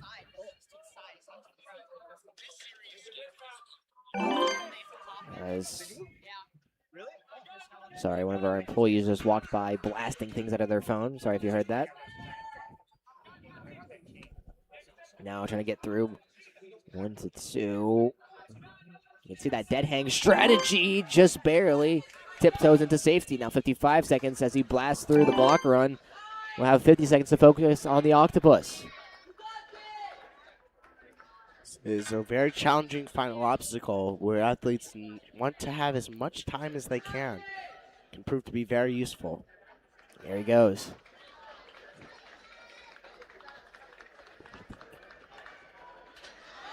Great transition. Now the hardest jump ahead for Vartanian, and he grabs it. Well, going to be our 14th clear of the day. Can he do it? And slaps that buzzer. Does. Or, like I said, the 14th clear of this Masters male division. See a little bit of it. It looks like we're gonna have some issues with setting one of our obstacles. Looks like the pole vault doesn't want to cooperate. And they fix it. Yay!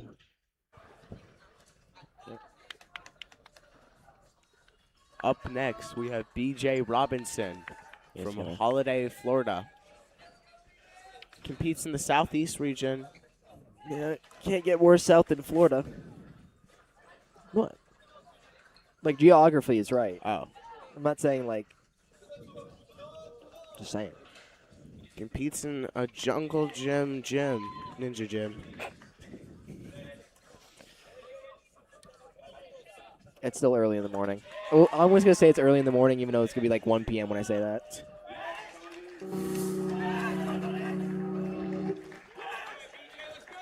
It looks like we are ready to send him off now.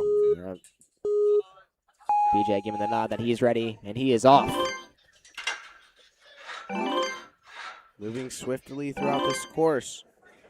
Ready to show off what he has. Now we'll. Oh. Minute 25. We'll try to transition here. He's able to. Minute 15, and BJ's flying through. Now onto the final obstacle. He has a minute and 10 left, which is more than enough time. And he's already into it. Don't even know if he stopped for chalk. Beautiful transition from 1 to 2. With a minute left, he's on the last octopus. Saved up plenty of time, looks for a safer approach, and he gets it. Yeah, great job there. And we'll slap that buzzer. Good enough for 4th place. And our 15th clear of this division. Number is going higher. Now Wade Bramlett. Says he got into Ninja because of his son. Happy Father's Day to him. Indeed. Also says he's an NCAA All-American wrestler and a 2022 Wakeboard World Championship runner-up. He's just doing any types of sports. Says he took 6 overall in the competition, and he took 50th and 35th in 2025 Worlds. Wants to finish higher, certainly can, especially if he clears this. And Bramlett's off from Green Cove Springs, Florida.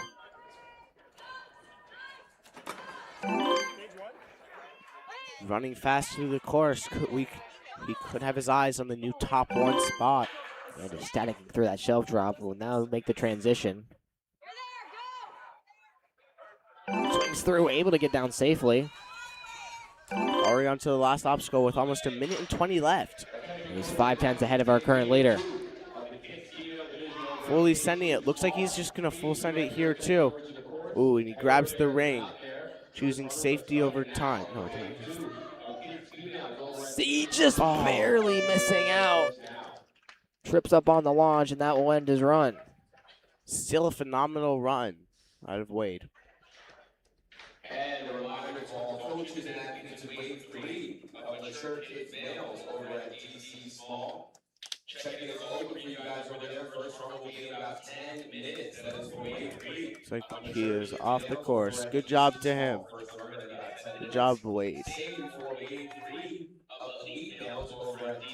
We're finishing resetting the course, and up next we have Doug De Niro.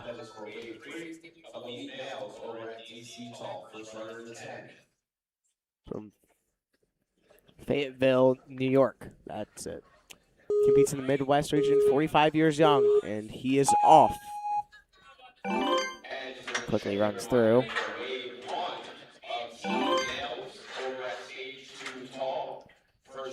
Was able to save it.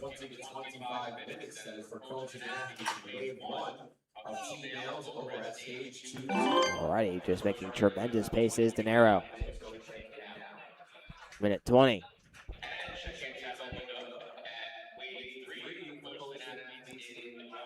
Struggles with these shelf drops, able to build up enough momentum and get down safely. to the swing baskets. He gets the tack board and going to the second one, ready to dismount. Yeah, fully positions himself as he gets ready. Bounces off and flings forward, and he slips back. First runners will be going in approximately 25 to 30 So unfortunate for Doug. Looks like he's going to full send the rest of the course because he has nothing to lose. Indeed.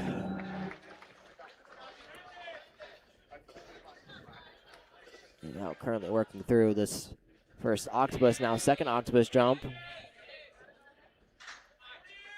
Can he complete it? Fully commits to it and hits the bottom of it, not able to latch the ring in.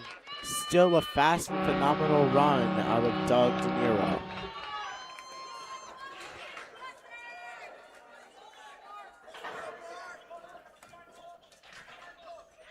Now Mark Presley from Cary, North Carolina. He's in the southeast region and is 62 years young.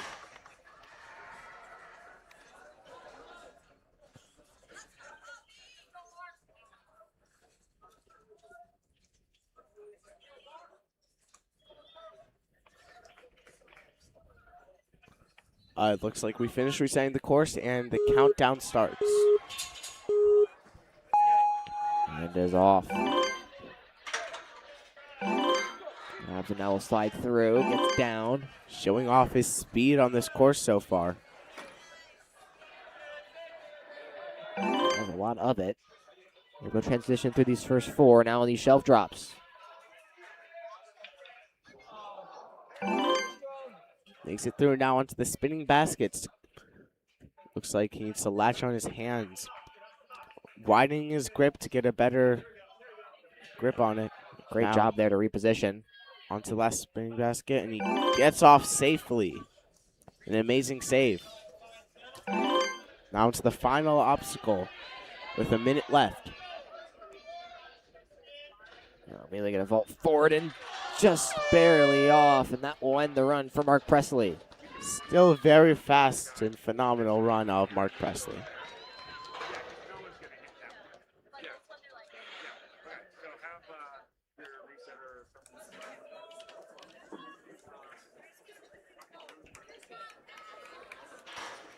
Now Paul Muldoon from Harwich, Massachusetts.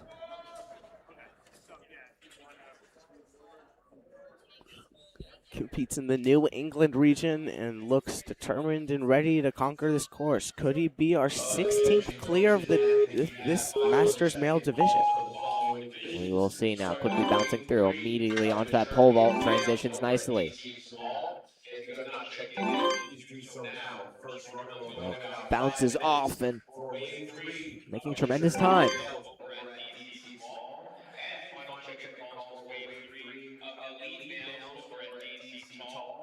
Gets through the third dropping shelf and is already off. Swing baskets to the tack board, able to latch on. Now looking to swing off to a safe. Able to. On the block run, running through onto the final obstacle. Let's see how he can complete this. And how he chooses to, too. He has a minute left, which is plenty of time. Oh, just barely slips off, unable to get the correct momentum and leap. Only able to get one of his hands on. Again, it is very hard to save something if you grab with only one hand. Matthew DeCraney from Asheville, North Carolina. I used to live there. There you go. Love Asheville.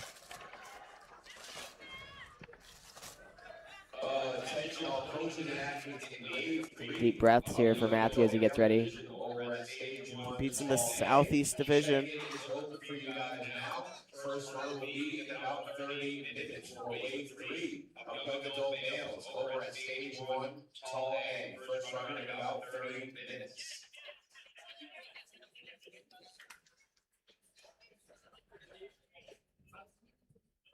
And looks like they are about to count him down. Ready to start him off for this run. Could be our 16th finisher of this Masters male division.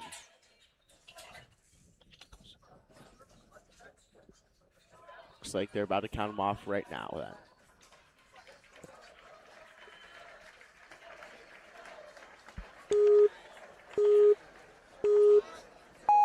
And he is off. Mr. Craney.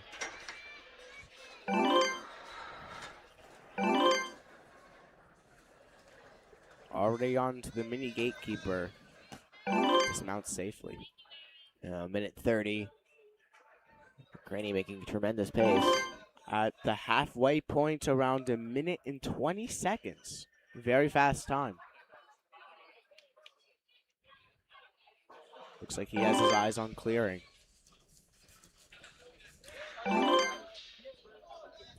With a minute and 7 seconds left on this final obstacle, can he do it?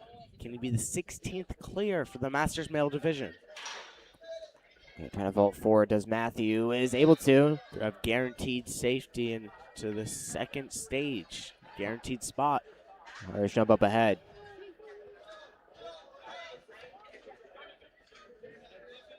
Able to latch back on to the obstacle. Trying to build enough momentum. Very hard save they just did. His body looked like it was flying awkwardly. And he saves it with one hand. Tremendous strength there from Matthew. 30 seconds left and he can get off with plenty of time. Congratulations to him. The 16th clear of our day. No. Matthew from Asheville, North Carolina. Now, Philipe Cypress from Houston, Texas.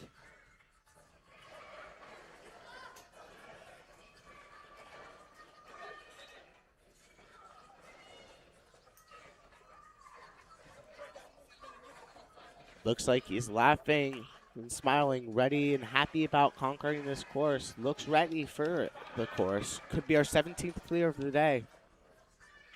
Again, if you clear, you get a guaranteed spot in stage 2.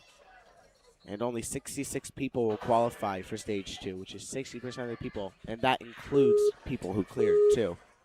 Not many spots. And he's off.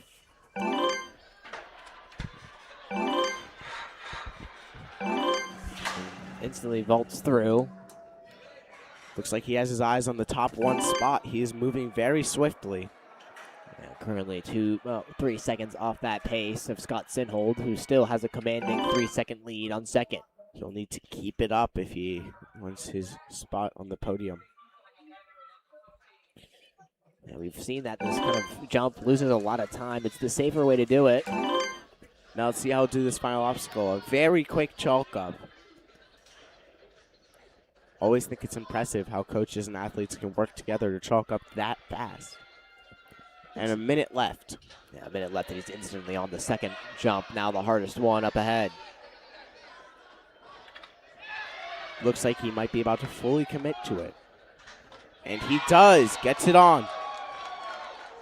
And he's ready to clear. And our 17th clear of the day for the Masters Male Division. Good enough for 5th place as Philipe Cypress.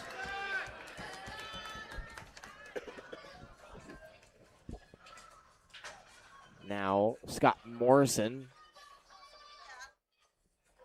the owner of Kinetic Ninja Warrior in Bel Air, Maryland. Says he competed in Season 4 of A&W in Miami City.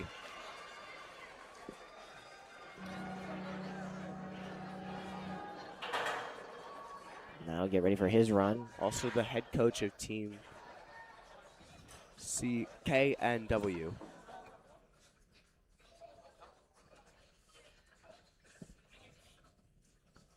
Been a lifelong ninja. And Morrison is off.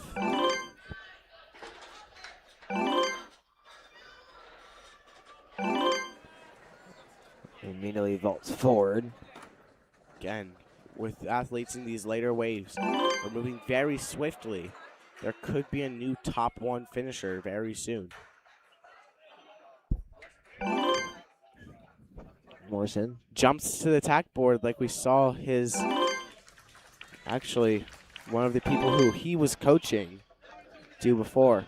We've seen that might be the new strategy here. It is quicker. You don't have to swing around the first swing basket. Yeah. He reaches for the ring with a minute left. Grabs it ahead of time. Will now go forward. One more swing and he'll get 50 it. seconds left. And he is our 18th clear of this Masters male division. Another impressive run. Fourth place for Scott Morrison, a time of 54.94. Now Matthew Cuddleman from Crescent Ninja Academy.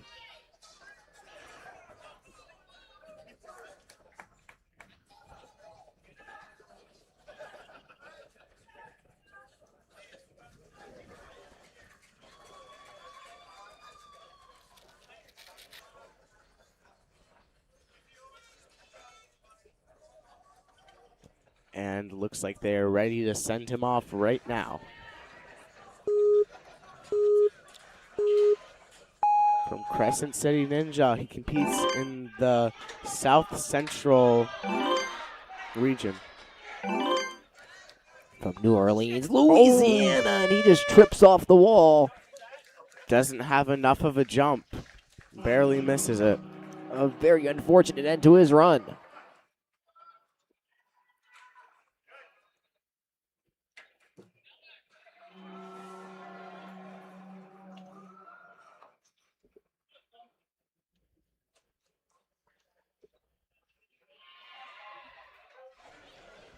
And now he's on the block run. Moving through it very swiftly. Onto the final obstacle, he slips forward, but since he already failed, he's able to try it again.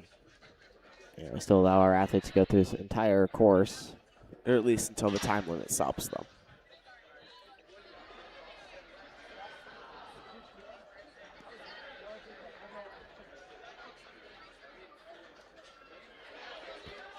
And now onto the final and hardest part.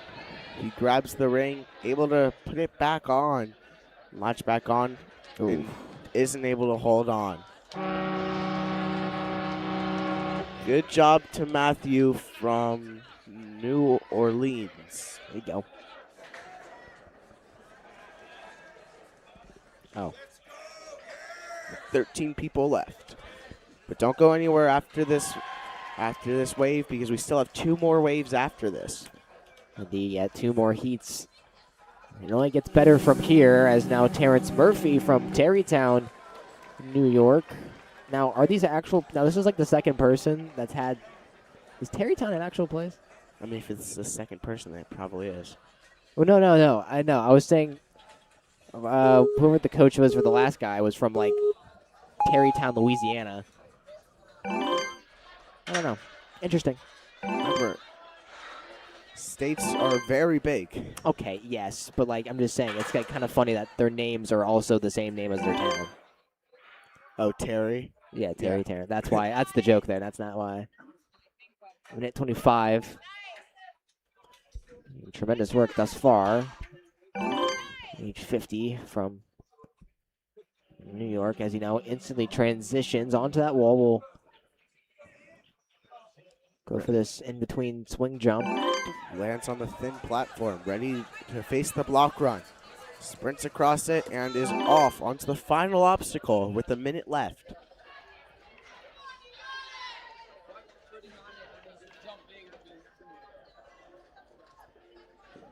Swinging back and forth. One more, and then he'll go for it. Tries now and gets it. Arez jump up ahead. Oh, just barely off, but still a tremendous run. Now Nathaniel Wright.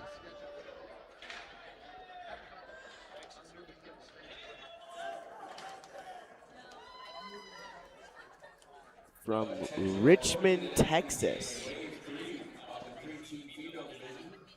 Competes in the South Central region. It's another Richmond. Still no Richmond, Virginia, though. I feel like that would be the first one. I know. as we were talking about 2 days ago. That was yesterday. Yeah. Time And he's just, off. time just flies by here. Great transition in between the two. Now will quickly slide. Gets down. Already on to the mini gatekeeper for the dismount and gets it. Minute 25. Already on the next. For it will get down. Now Nathaniel A lot of cheering. will get down. Able to stick his landing. Minute 5 remaining on these back two obstacles. Making a full minute on this octopus. Plenty of time to clear this. But does he have enough left to be able to hold on? Could be our 19th clear. Potentially on this hardest jump. Grabs it and gets it. Tremendous work there from Nathaniel Wright. Perfectly is able to put the ring onto the octopus. And he is our 19th clear of the Masters Male Division.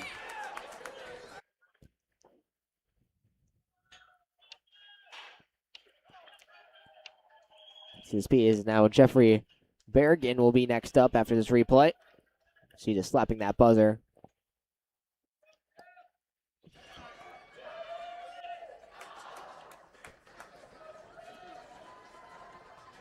From Syracuse, New York. Competes in the Midwest region. 45 years young.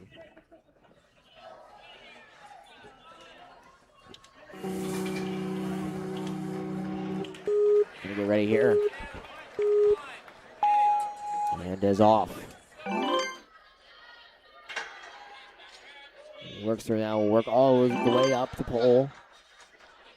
So it's athlete band or coach's band? I think that was his athlete band. Looks like his athlete band. That's not good.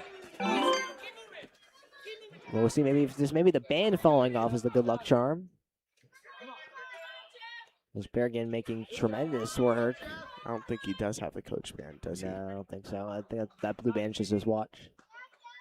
Now tiptoes through, goes all the way around, grabbing onto that wall. Will not be safe and sound. Looking to jump off. Looking for a quick dismount and gets back to the tack board. Wasn't confident in his first swings.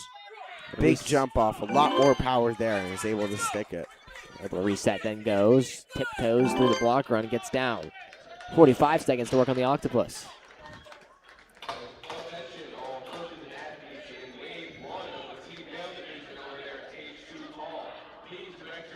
Goes forward and gets it. Nearly there. Bolts and just fingertips away. Still a great run, and sadly not slacking the buzzer. Now Ed Goting.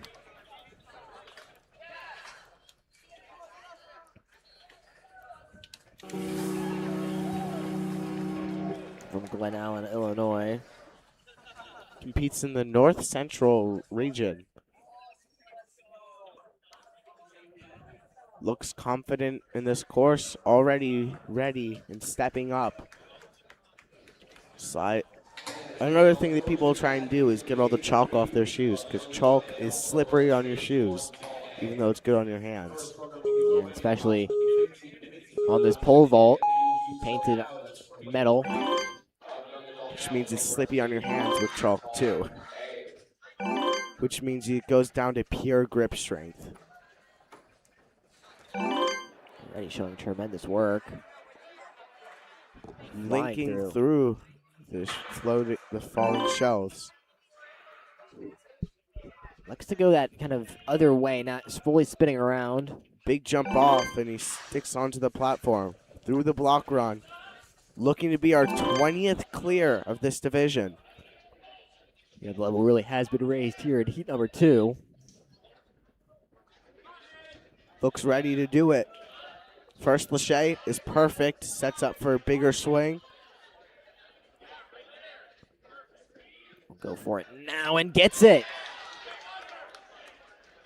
Looks to be our 20th clear of the day if he can just stick this landing. And he does. It is the 20th clear of the Masters male division. Good enough for 6th position. So now TJ Riak will have to follow that up.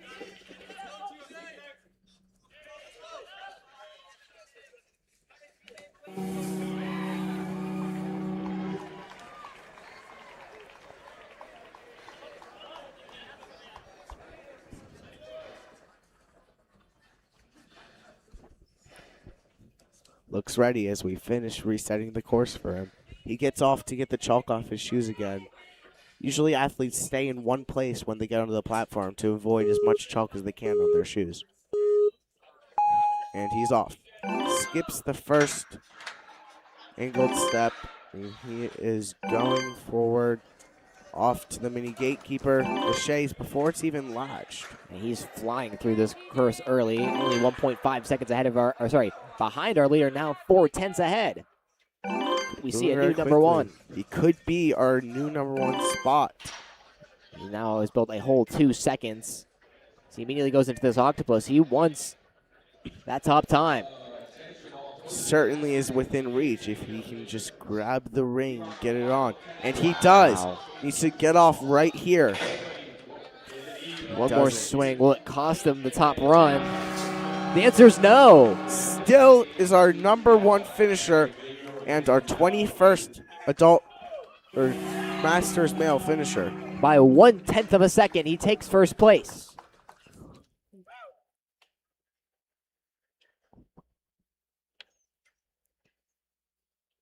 Up next, we have Bobby Mix from Phoenix, Arizona. Competes in the Rocky Mountains region and is 51 years young.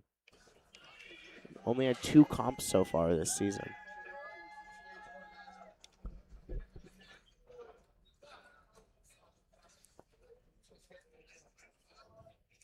Get ready here. Still resetting the course. I'd like to take a moment to point out his fantastic beard. Yeah, it is absolutely fantastic. I'm in awe. And he looks confident, too, for the course, getting himself centered. Looks ready.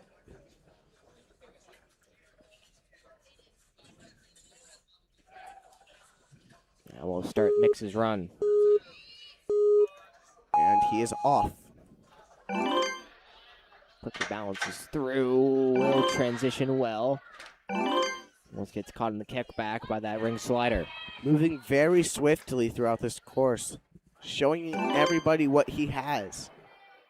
Now we'll transition immediately into that shelf drop. Linking through him. Already looking for the dismount. And the pace really getting higher and higher as we get deeper and deeper into heat number 2. It only gets better from here. 2 more heats of action in this Masters male division coming up.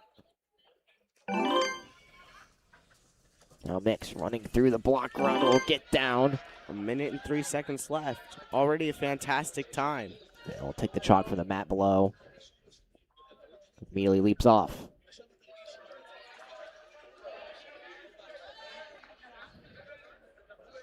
Goes in, grabs it. Toughest jump up ahead. What's the strategy here? Full send and tremendous strength. Could be our 22nd clear, and he is. Another fantastic run that we've just witnessed. You see just great transition, and then it will immediately slap that buzzer. Now Arez Levy from Rishon LeZion, Israel. 45 years young. Our first international competitor in this Masters male division thus far. Dang.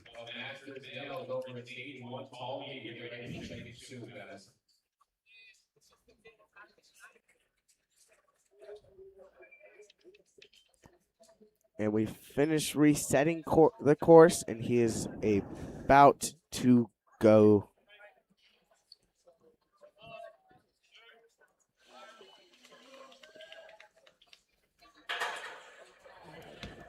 Nearly there. Stomp at the feet, making sure everything's ready. Time ticks and we're off.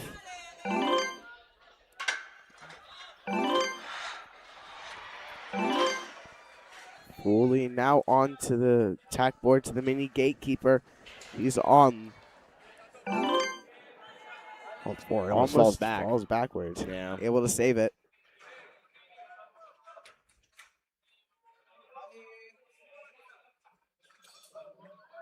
Sets his hips up perfectly for that dismount while in air. So some great body control. Goes for the immediate swing around. Tries to go on the second time, just doesn't have it. And now he's just swinging around in limbo. Trying to find that timing. Able to use his foot to slow himself down, maybe even go the other way. Yeah, grabs on, ready to lachey off. Using a different strategy because the first one didn't work out as well. Maybe not, just goes for it, but doesn't work. Still gets it with plenty of space left. Now Levy, 35 seconds to work on the octopus. Needs to get going.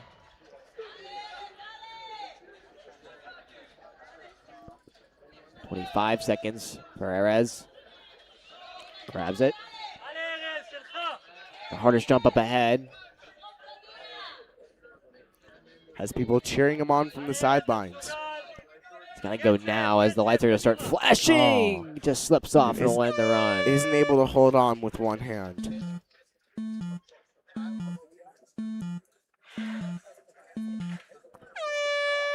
Well, another one from these Israeli stable will be Mashuk Shakrun from Israel.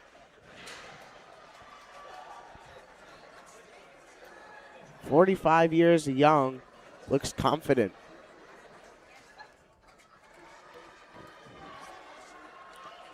Down to our final 5 competitors after Mashuk's run. Mashuk.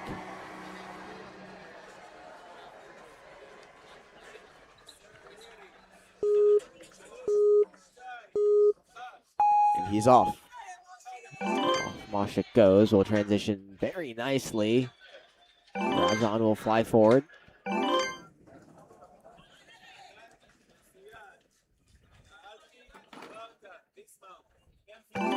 Gets to these first 4 obstacles very smoothly. Setting himself nicely for the floating shelves. Gets forward, will spin around. Able to. Now moving. He gets off. Again, that platform is very thin. It's very hard to stick your landing on it. It's impressive when people are able to. That's only one aspect of this course. Now with a little less than a minute to work with, he'll attack this octopus. 50 seconds to be exact. Now 45. Has to get it doesn't have to get going. He has plenty of time. Plenty of time, but of course, based on speed, he wants to go a bit faster. Goes down and grabs. With a huge lead out. Looks to be our 23rd clear. And he is. Great job there from Mashuk.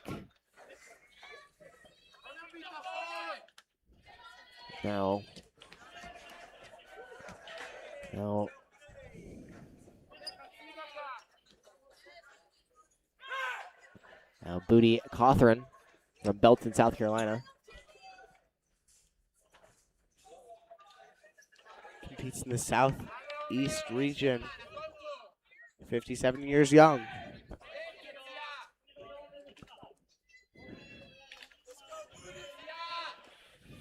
We're down to our final 5 competitors in heat number 2.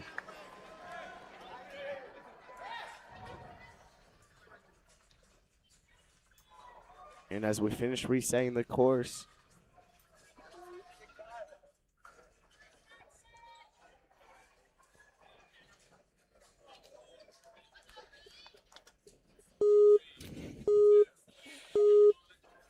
he is off. Will immediately grab on and slides. Setting a swift pace. Let's see where this will put him in the standings. Comerford setting the tone. Looks confident. Again, skips the first spinning basket. Now will immediately tiptoe through. Very quick. He's only a second behind our current leader, TJ Riak. Cothran trying to set a top 3 run. Wow, just beautiful work. One more swing and he's there. Our 24th clear of the Masters Male Division. And it's a brand new first place. Booty Cothran with a time of 41.7.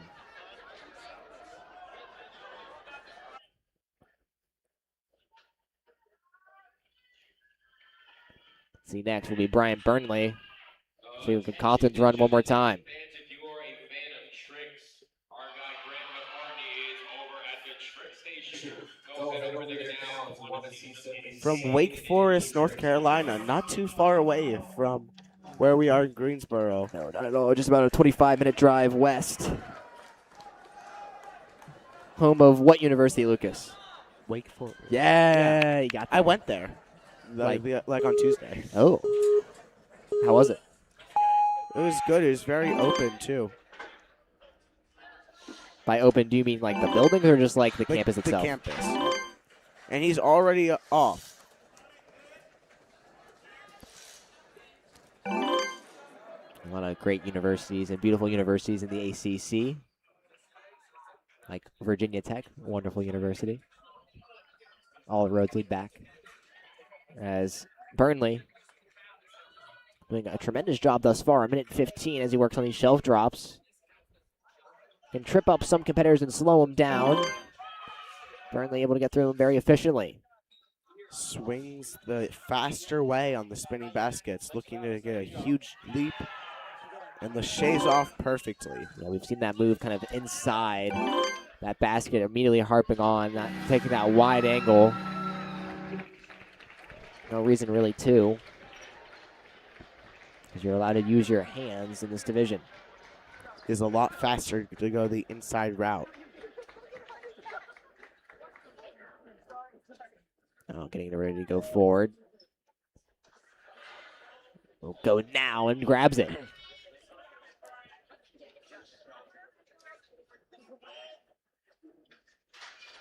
Ralston just barely slips off. He gets both his hands off, but the impact and the force required was too much.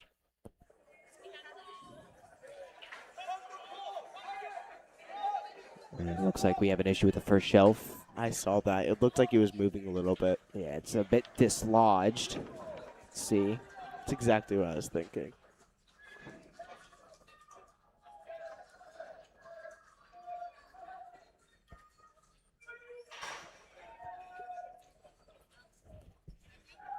We don't know how long this will take to fix.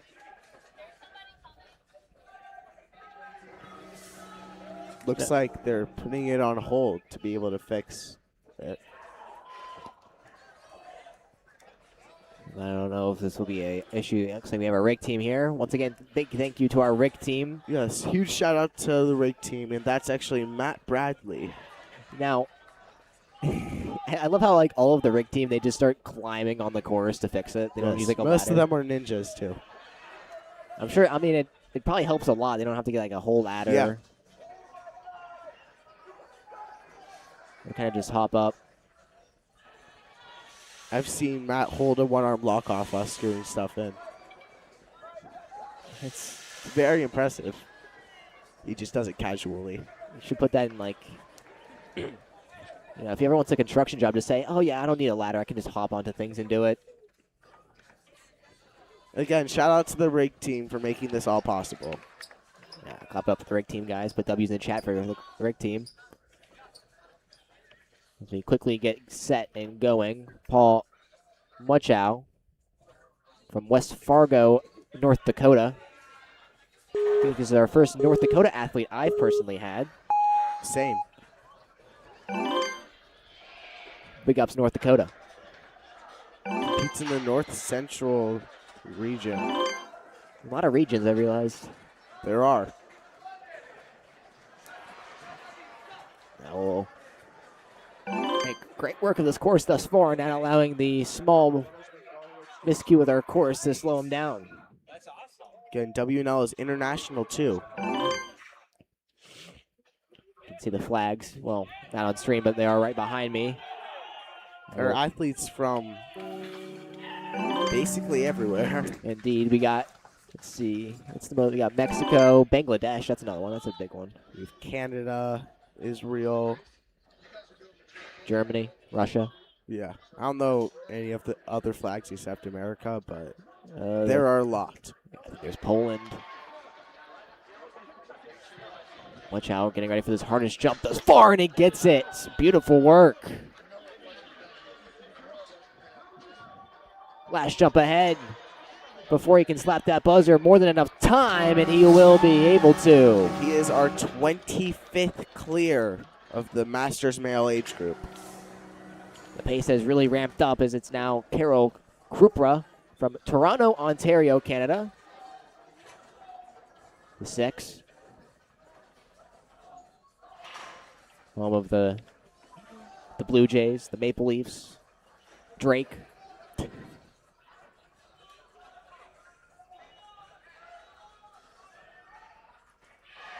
I think Toronto is I think Toronto's like probably like the top city I want to visit. Because everyone says it's like Toronto's just beautiful. Internationally? Or in Canada? Just in general. Either that or London. I've been to London. It's nice. Oh, Carroll struggles there. Will now get ahead. Vaults forward. We've seen some couple miscues on that pole vault. Ooh. Saves himself. Yeah. Don't know if that rig was in play or not, but he's still going. See, looks like our referee hasn't said anything about it. But again, if something like that happens, anyone can put it under review, video review. Don't think that will happen, but if something actually happens, like he foot taps or something. Now a full minute. He's already on the next part of this octopus. Hardest jump up ahead. What strategy will he use? The full send, and it works out for Carroll. Very nicely. One more jump, and it's buzzer. The Canadian, 26th clear for the Master Male divisions. he full clears and finds himself in the top 10 and 9th position. Now, Michael Wire from Sound Beach, New York. I've never heard of that town actually. Sound Beach. Sounds nice. Again, he competes in the Northeast division too. Haven't seen as many Northeasts division I know. in this age group. I'm so used to seeing like so much Pennsylvania and Massachusetts. Well, I think that's more New England, but really? Pennsylvania is Northeast. Well, I know. I was saying Massachusetts. Yeah.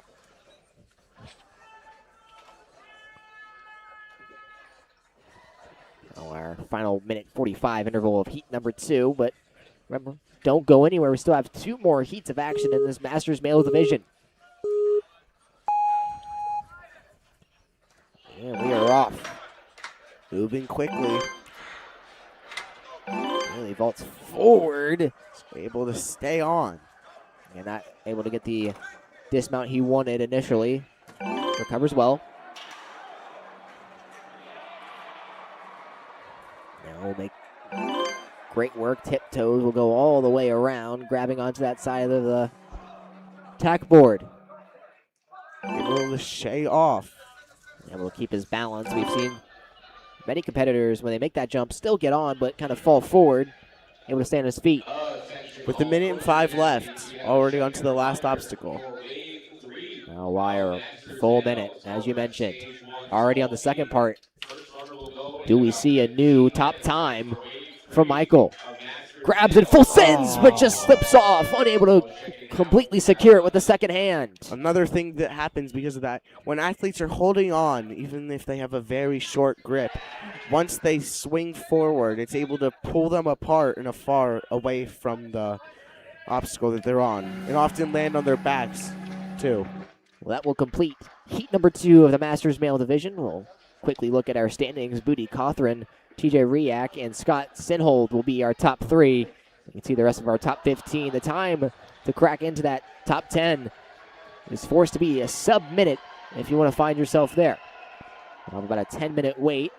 We'll see you on the other side for heat number 3.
Terrible start. Welcome back here to the heat number 3 of the Masters Male Division. And we're going to get straight into things. It's Eric Mata from Acton, Massachusetts, the founder of Ultimate Obstacles, and got second place in the Masters Division in 2023. And you can see he's just flying on here early.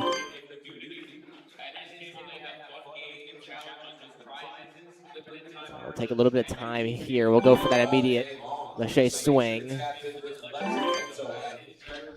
And he is on to the octopus, choosing to chalk up before.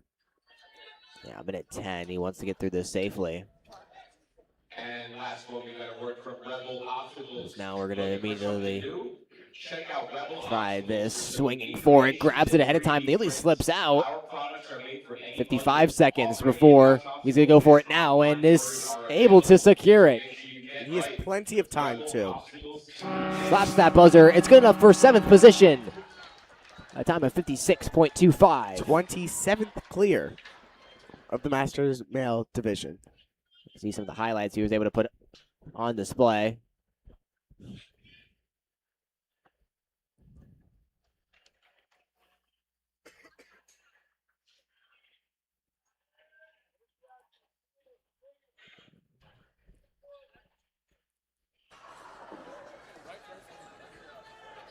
As we get ready here. Up next, we have Christopher Remy. Yeah, we'll be able to get to that. Coached by Emma Gross.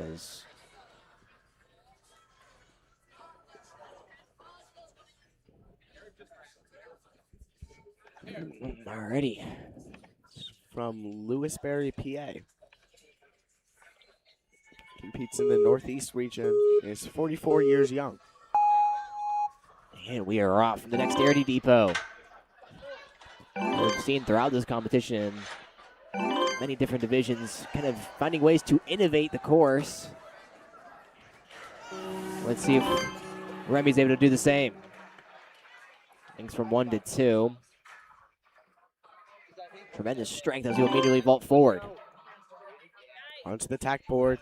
Swing basket, and he's immediately off. Sprinting through the blocks, now onto the octopus with 1:13 left. Plenty of time. Yeah, more than enough time. Immediately goes for it. We potentially have a new top run. We'll grab it ahead and link it in place of his right arm. Does eat up some of his time, though, and he doesn't get it in.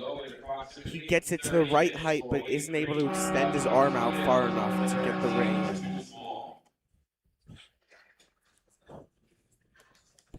Yeah, it's very unfortunate. As we try to get ready for our next.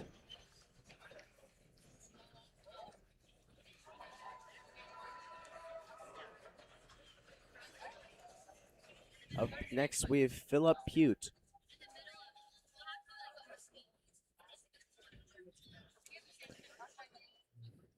He's from Jordanton, Texas. Is this the first Texas athlete we've seen so far? Yeah. He is 53 years young. And attention for all coaches and athletes in wave 2 of team males. And it looks like he has his eyes on being the 28th clear, almost at 30. And once again, if you are just joining us, my name is Lucas Harrison, joined here by Lucas Pine. And we want to wish all the fathers watching a happy Father's Day. Yes, happy Father's Day. Yeah, it's very important. So they are clearly going through.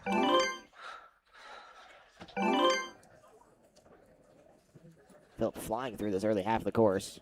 Very fast pace. As we've seen in other divisions, as the waves go up, the speed usually increases along with the skill. It's now will immediately slide forward, takes that bit of a wide angle. Now we'll do that lache vault.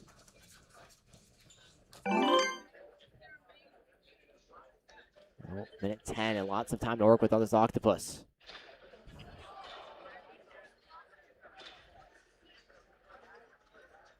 And he's able to get the first lache. Now he's onto the hardest part of the obstacle.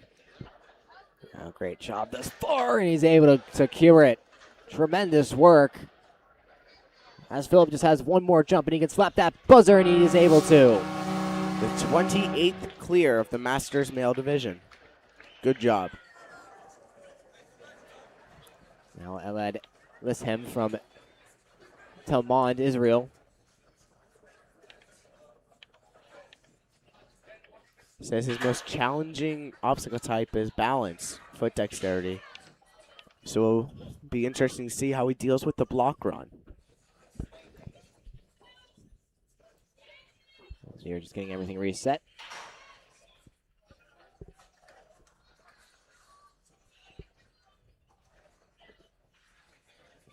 Says he was first place in the Israel Ninja League for 2026. Very impressive. He said in 2025 he competed in the young adults division by choice. He wanted to prepare for this as he's flying through early.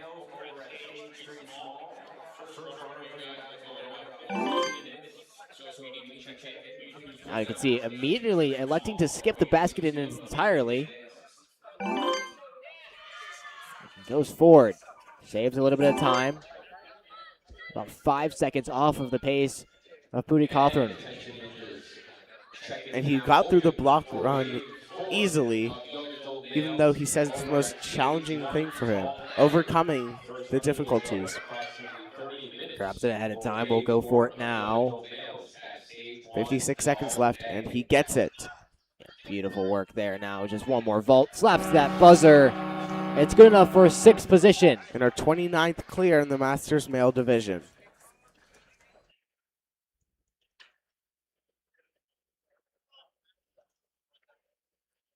To see some of the athletics he was able to put on. He will go immediately to that second one, then just links it beautifully. Up next, we have Rob Duve. And Rob Duve from Mesa, Arizona. Competes in the Rocky Mountain region. One of WNL's many regions. Says he's 44 years young. And he's competed in 2 competitions this season. And it looks like the course is reset and we're about to send him off. Well, this is only heat 3 of 4. Still have one more heat after, wave after this.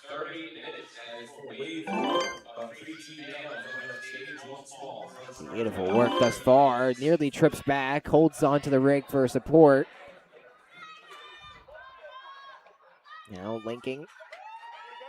We'll skip this final one. We still have seen no one use that final. Oh, we just saw it. It twisted around into safety. One of the best saves I've seen so far. Does a full 360 on his one hand. It's gotta hurt, but he got off in time and still landed on the ending platform. Yeah, tremendous body control. Now we'll run through. Able to save it once again. His second save of this run. Very incredible. Hanging on by a thread, but still hanging on. With 50 seconds left, that's more than enough to clear this final obstacle. Not going to build the same momentum that he needs. Going to probably go one more backswing and then go for it now. Secures it, but just barely slipping off. But still a tremendous run from Rob. A run that could have ended in so many different places, but he gets so far. That's the last obstacle. Now Stephen Bacha from Wilmette, Illinois. Competes in the North Central region. 44 years young and has competed in 3 comps so far this season. As we are trying to fix some things currently. Our tremendous rig team fixing one of our shelf drops. Looks like they've been coming loose a little bit. Yes. Once again. Once again, a huge thank you to our rig team for being so helpful. none of this would be possible without them, since they build and take down every single rig in this whole Coliseum. It also wouldn't be possible with all the fathers out there. Happy Father's Day to everyone who's watching. Huge thank you.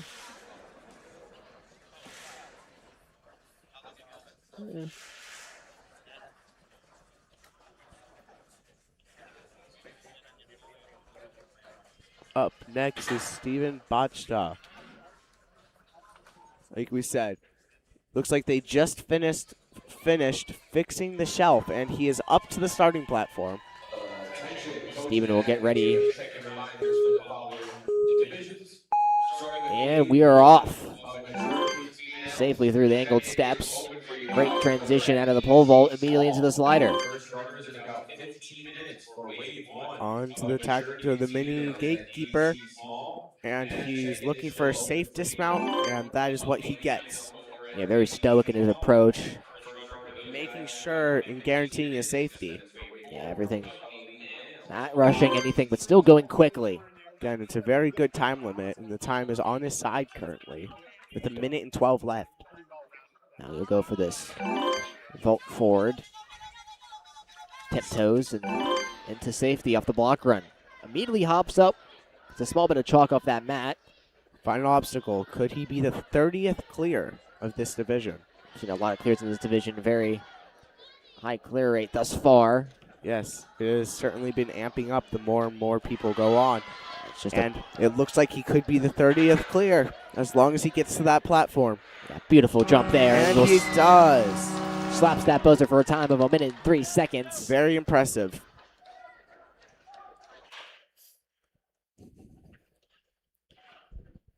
Also, we'll give out a huge shout out to whatever staff member gave Lucas a free Dr. Pepper.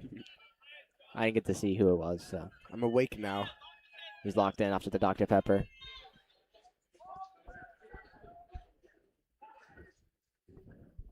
Made my day the second time.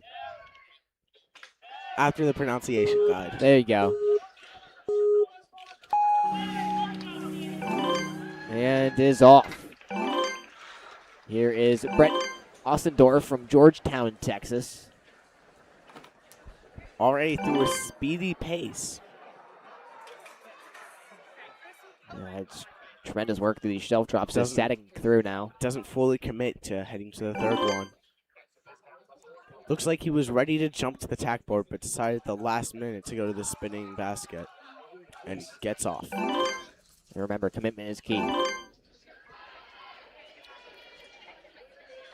Now, immediately onto this octopus with 1:05, showing tremendous pace. Will we see a new podium finisher? Could be. As long as he gets this and decides to go for a more safer route. Grabs it ahead of time and is able to get it. 50 seconds remain. He's going to take one more backswing before vaulting, or I think his momentum is a bit awry. Able to adjust it and slaps the buzzer into safety. Gets it. Good enough for 13th place. Had a bit of issues on that final jump, but smartly takes the time that he was able to make for himself to get down safely.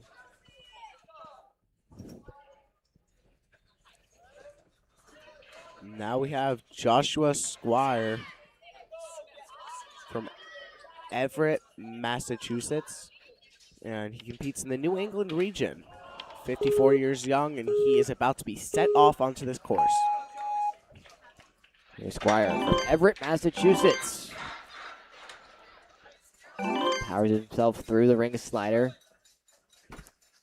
Now immediately through already halfway through this course.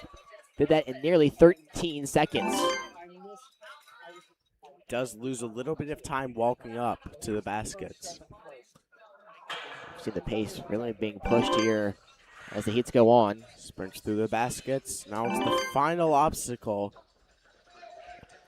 Yeah, more and more time is being built by our athletes to attack our hardest obstacle. Huge swing of momentum. He's able to get it very safely. Now one more swing. It just barely slips off. Looks like his athlete wristband fell off too.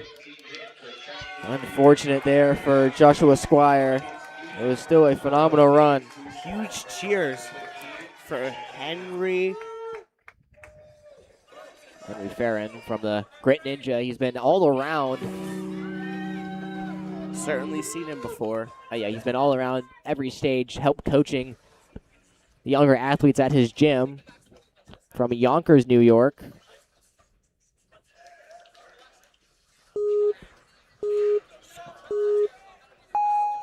And he's off. 41 years young. Going quickly throughout the course. Doing a great job thus far. A lot of fans as he's staticking through. Moving very swiftly throughout the course, and he skips the first spinning basket. Already onto the block run. We've seen that new strategy being imposed. As Farron now only 1.6 seconds off the pace. He can make it up right here on the Octopus. How quickly can he get through? Immediately, now what strategy does he impose? Now he has to make sure he squeezes onto it. Wow, tremendous strength with one arm. Immediately forward, slaps the buzzer. And he gets it. Good enough for fourth place, Henry Farron. 45.17.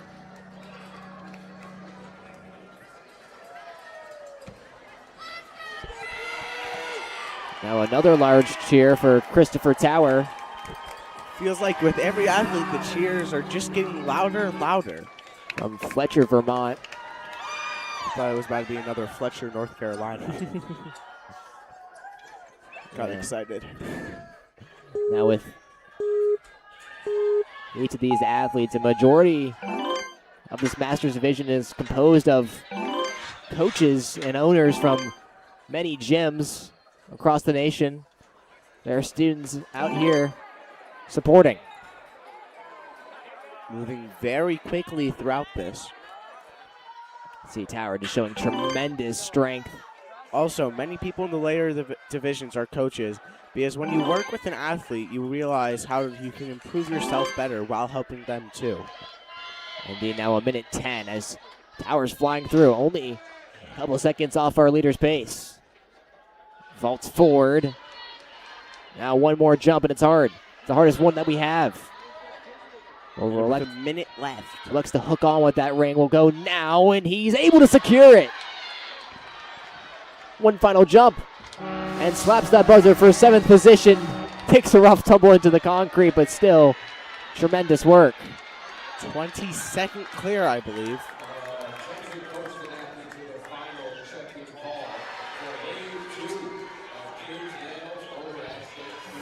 Now Kelvin Helmer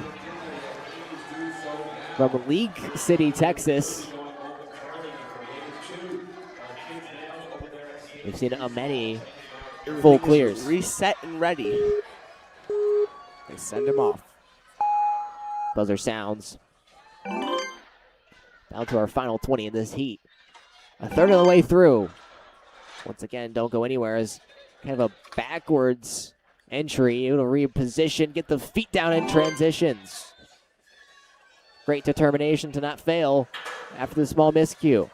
Already onto the mini gatekeeper, looking for a nice dismount, and he has it. Is now immediately in a minute 20.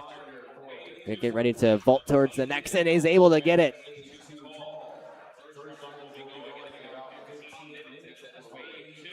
See every obstacle just a challenge for their athlete, and Helmer has answered every one. So far, as are on the mini tack board, not mini tack board, but a tack board, and onto the swinging baskets. Yeah, you can see some of the issues. You can clip that tack board. He's got to get a bit wider. You can see his coaching telling him that 40 seconds. Now he's able to find it. The tack board and basket are so close to each other, it's hard not to. This makes that jump very hard. Now 33 seconds as he attacks this octopus. More than enough time, but not plenty of time. Timer could play a factor. Gets a huge kick of momentum. Probably go on this backswing. Needs to get going right here. Makes the first lache. Also, the more the timer is going down, the longer the athletes have been hanging. So that grip strength. Oh. Was able to grab it, just not able to get it high enough to clip on. And that will end Kevin Helmer's run. Up next, we have Steve Jenkins. Yes, now Steve Jenke is 69 years old. Actually, I think he's, well, according to his That's in 2025. I think He'll he's be 70. in 2 days. No, he's 70 now. Oh, yeah, that's 4. Not 70. Congratulations to him. Still competing at this top level. Plays a ton of different sports. Staying very active and just able to, just unfortunately slips off that tack wall. We've seen that happen a couple times. He wasn't able to get much of a push off of it, which leads to not getting enough height and not being able to grab onto it. He still is giving the rest of the course his all, though, which is another thing I admire out of all these athletes. The dedication and sportsmanship that they have to this sport.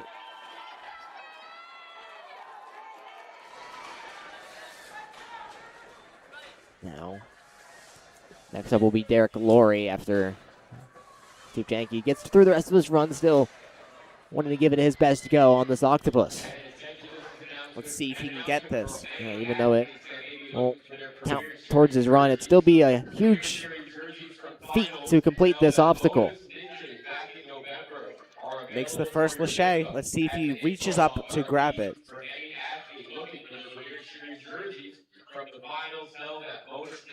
Oh, just barely missed it, but still, great job. Phenomenal run out of Steve Jenks.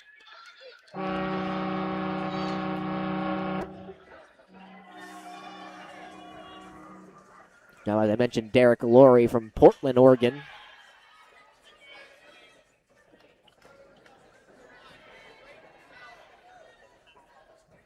Of Skyhook Ninja Fitness.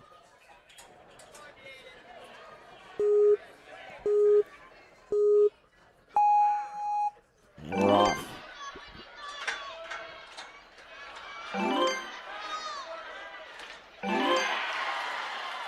Already on the mini gatekeeper. Yeah, great pace thus far. Also, as the athletes get farther and farther in these age groups, it's harder to keep the camera up with them because they're going so fast. Honestly, the biggest compliment we can give to an athlete. Too quick for us to keep up.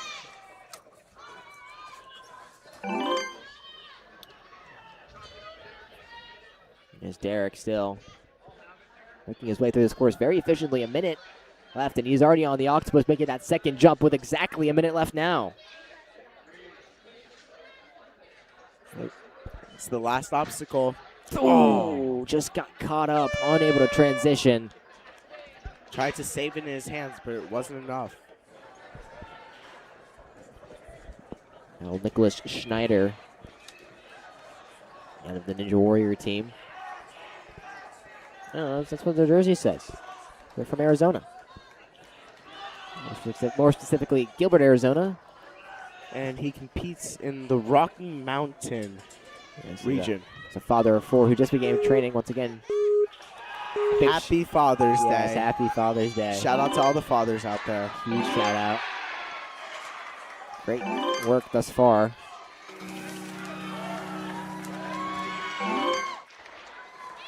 Transition nicely. Oh, and just slips off of the shelf drop.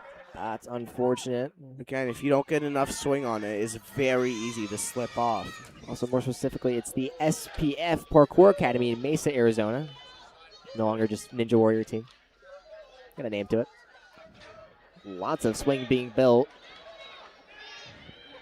Out of the jersey saying it's their Ninja Warrior team. Of course. And he still gets the final obstacle.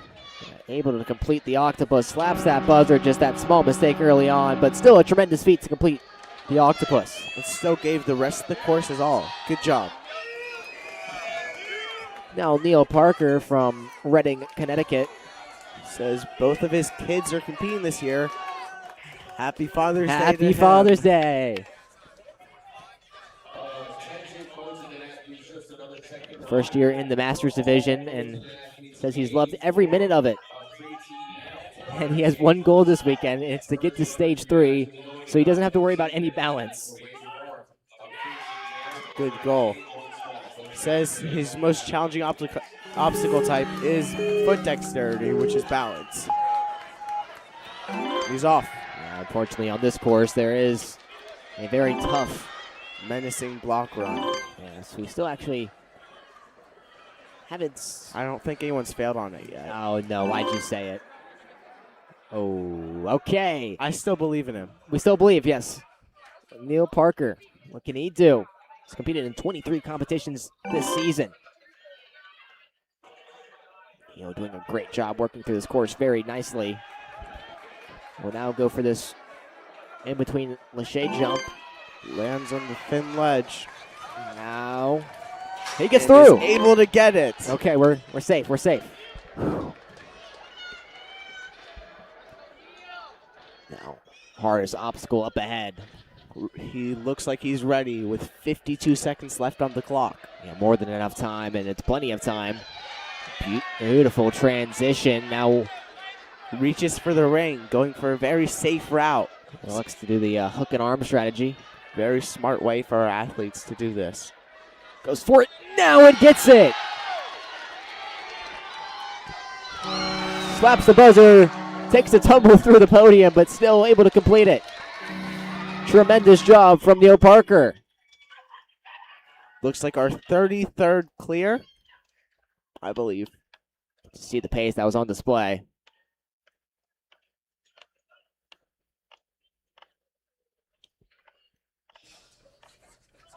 As we'll now have Vincent Berton, or probably Baron. We'll go Berton. Never know. Remember, pronunciation guides. Yes, from Bavent, France. Another international athlete. It's the first French athlete we've had in the Masters division thus far. Yes, it is. And he's almost to the shelf drops. Working through this course very nicely. Just going to static through these shelf drops. Now we'll take that inside line. Immediately vaulting forward. No extra movements for Vincent. Looks like he's ready for this final obstacle with 1 minute and 5 left on the clock right now. Yeah, plenty of time for Vincent to go through.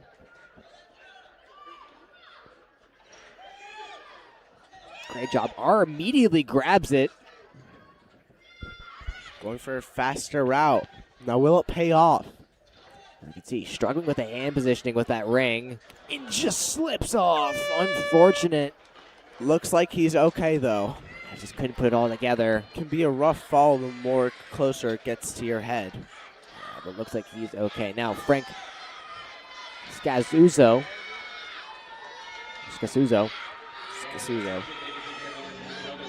Once again, pronunciation guides. We'll start a trend here.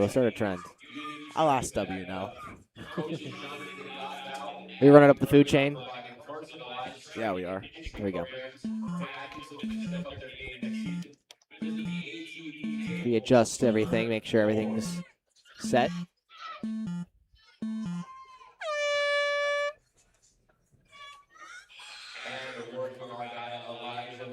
Some very excited people in the crowd. Yeah, from Mount Laurel Township, New Jersey. Second year competing.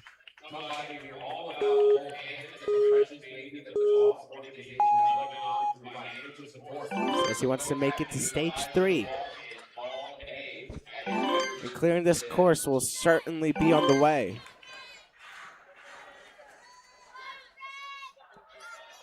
Doing a great job thus far. Vaults forward.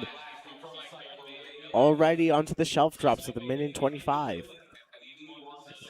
Just gonna jump through. Beautiful work. Just take that outside line. Makes it a bit easier to grab onto the tack board.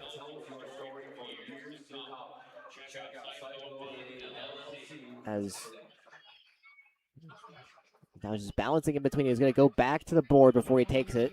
Resetting can be very helpful on this It course. Makes it through. Now makes it through the block run 2 onto the final obstacle with 49 seconds. Wants to make sure he gets going so the time doesn't run out, because this one can take a lot of time. He's just flying through. He hooked it, but just slips off at the final time of asking. That ends his run. But he's good, though.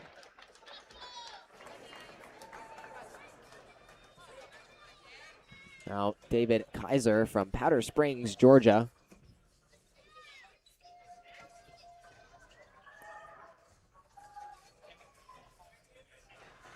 Attention coaches and athletes, we have last calls to check in for the following divisions.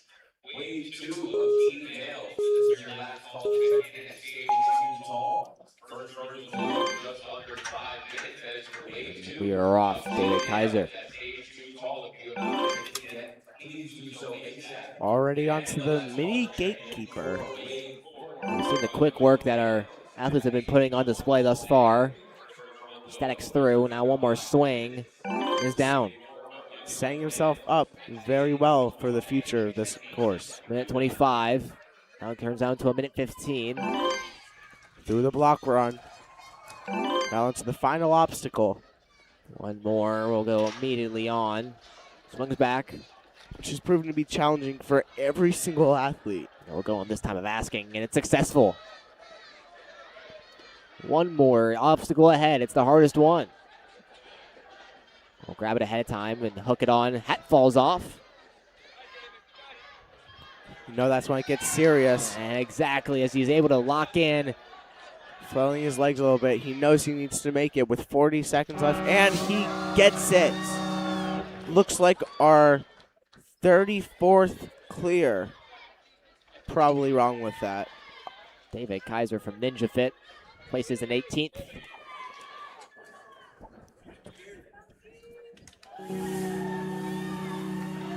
Now Aaron McGee from Kennesaw, Georgia. Now, what college is in Kennesaw, Georgia? I have no clue. Kennesaw State. You're learning. Kennesaw State in the Conference USA. And is notoriously known as the hardest rebuild in college football because they are not the best at football. Let's focus on Ninja. We will. There's McGee, age 50. Already onto the shelf drops. Showing tremendous pace thus far. Statics to the third one and is able to get off.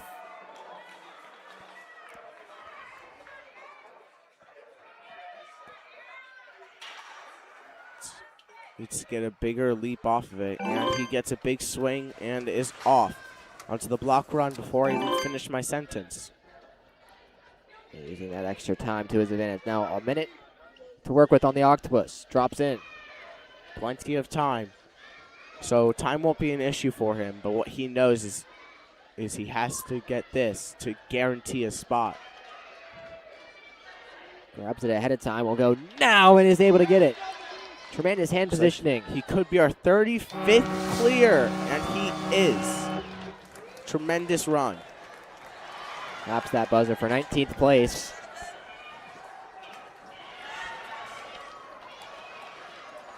This is now Alexander Crumland from San Pablo, California.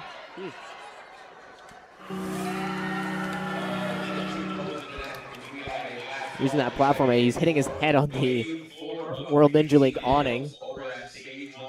Doesn't have his height in his bio, but looks tall.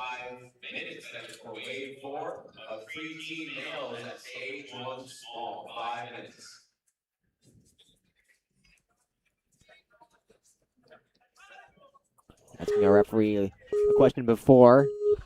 I'm trying to get a clarification on something he wants to try. It's another thing that we common in Ninja that commonly happens. Before the ref starts you off, they ask, do you have any questions? Because if you have something that you don't know about, then it's crucial that you need to learn about it. So you know that you don't make a stupid mistake and fail. Crumlin's flying right now. Too fast for us to keep up. He's now 2.5 seconds ahead of our current leader. Fast. I was talking for a couple seconds, and he's already on the last obstacle. Looks like we have a new number one. Got to make this final jump. Didn't have it that time. We'll have it this time. Slaps the buzzer. It's still good enough for first pace. Alexander Crumlin, a time of 36.49. Sorry for not being able to keep up with you. Once again, it's the biggest compliment we can give. Just lost a little time on that backswing on that final jump, but He had enough, but he didn't trust it. it's a necessary time waste if it allows you to complete. Now high-fiving and fist bumping all of the He students. still is in first place, even with that swing back. All right. Now Adi Burrell from Kfar Saba, Israel. Ready to conquer this course.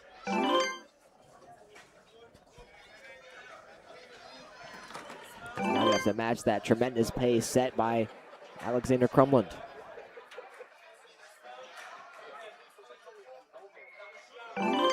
Still moving very quickly.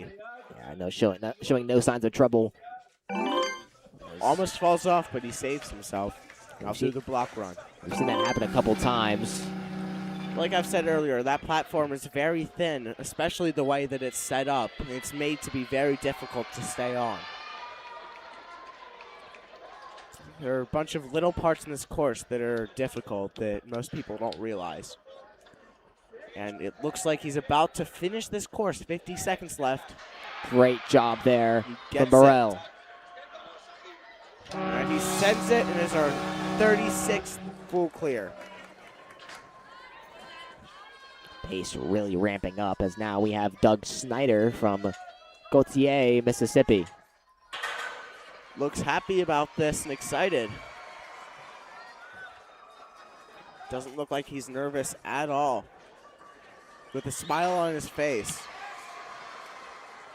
Good for him. Jean-Paul Gaultier. I'm sorry. Huh? I'm sorry to Doug Snyder in advance. I made a Jean-Paul Gaultier joke. That's his hometown. Anyways. Doug Snyder. Down the slider. Already moving very quickly throughout this course. We've seen really the pace ramp up throughout this heat. And Yes, we have. just showcases how good these athletes are in this Masters male division. Able to grip onto the tack board. Sets a huge leap back. Needs a bigger one, though. The highest age division we have. There but it is. It doesn't matter. Those Blocks barely move when he's on them. Was perfectly in the middle of all of them with light feet. That's just great balance and It's exactly what you want during agility balance. dexterity as he's able to transition very nicely. 50 seconds, more than enough time to complete this obstacle. Speed's the only question. Great job in readjustment. Gets it. Could be our 37th clear if he gets this right. And he lands it and hits the buzzer. Comes back for it. 37th full clear of the Masters male division. Misses the buzzer a couple times. Is able to find it, and the hats are flying off. Happened more than once. That's when it gets serious. Usually happens on the last obstacle. Yeah.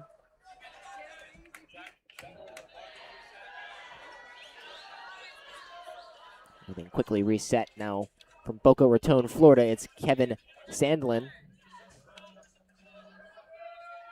Doing some final stretches. Ready to conquer this course.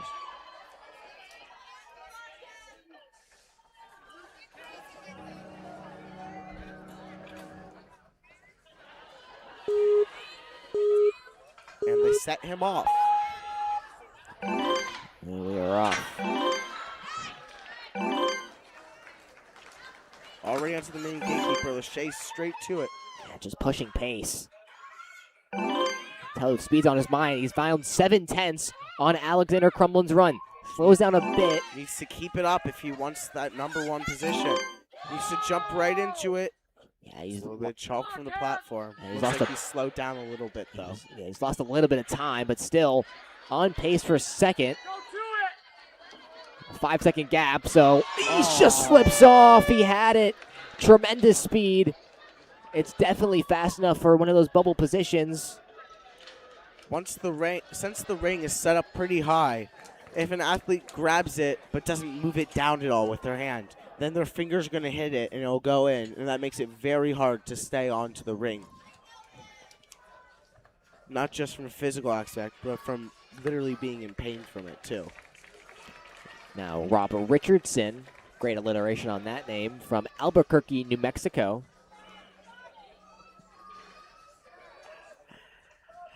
I'm a big fan of alliteration in names.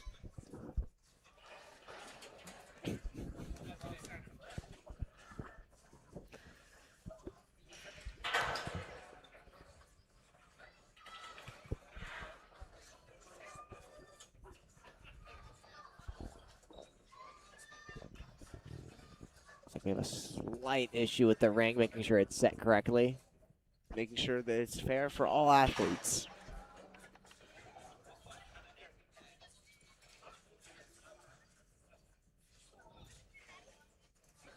Looks like it is now set correctly. And they're going to send him off now.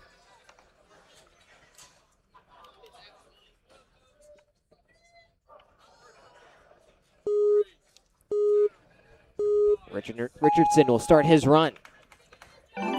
Looks like most people are skipping the first angled step now, too. Yeah, anything to find just that maybe extra half second to improve your time. And we've seen people be tenths of a second off of a certain position. Richardson really struggling with that dismount off that transitional bar.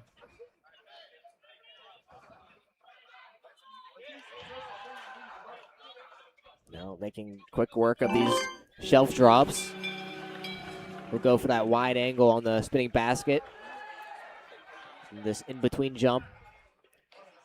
Needs to get a big jump off of this to guarantee his safety to the platform. Got caught stranded and elects to take a different route, and it works out. Trial and error. And great critical thinking. Nearly stumbles on that block run, but still holds true. Now 45 seconds to get through the rest of this course. Hops in. On the final obstacle with 40 seconds left. Needs to go. Goes and gets it. Now the hardest part, he could grab the ring. He has enough time. It's the thought process here. I think he's going to go for the full 25 send. seconds left. The full send. Each just barely there. Tilted a slight bit much towards him, not enough towards the obstacle. And it's that small difference that ends the run. Again, if you don't have a very strong grip on the ring in the right position, then it can easily slide around in your hand, moving into different positions, making it ever more hard to get it fully onto the obstacle correctly. Now Derek Carnell from Marietta, Georgia. You are just joining us. Thank you so much for watching the Season 11 World Ninja League World Championships, and a happy Father's Day to everyone out there. It's 15. You are appreciated. I think that I don't think there was much of a challenge. If you want to, yeah, if you want to, you got it. And Carnell is off. Immediately onto the ring slider. Will bounce through. Now. Immediately linking and vaulting through that shelf drop. Skips the first basket in its entirely. Almost falls off, but he manages to stay on. Stumbles after the block run, but immediately vaults in. He wants a fast time. Sub 40 will put him in second. Can he find it? Looks like he might have it, but he needs to get off this fast. Nearly knocks it with his legs. Immediately transitions. So Gets much it on. hang time. Needs to get off right here. Just a little too much time. It's not sub 40 as he completely destructs the buzzer. Still manages to And hit a it, though. backflip in celebration. So much energy as I think our buzzer's okay. If not, rest in peace the buzzer.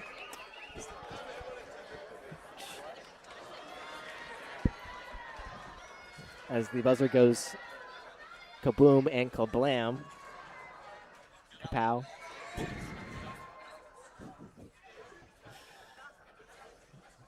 See, we can do these things because, like, it's the Masters division and they just don't understand what we're saying. They can be cool. Some of them probably do. Your dad got most of my jokes. Trust me, I remember the text you showed me. I'm still disappointed. Ryan Scott getting ready for his massive run.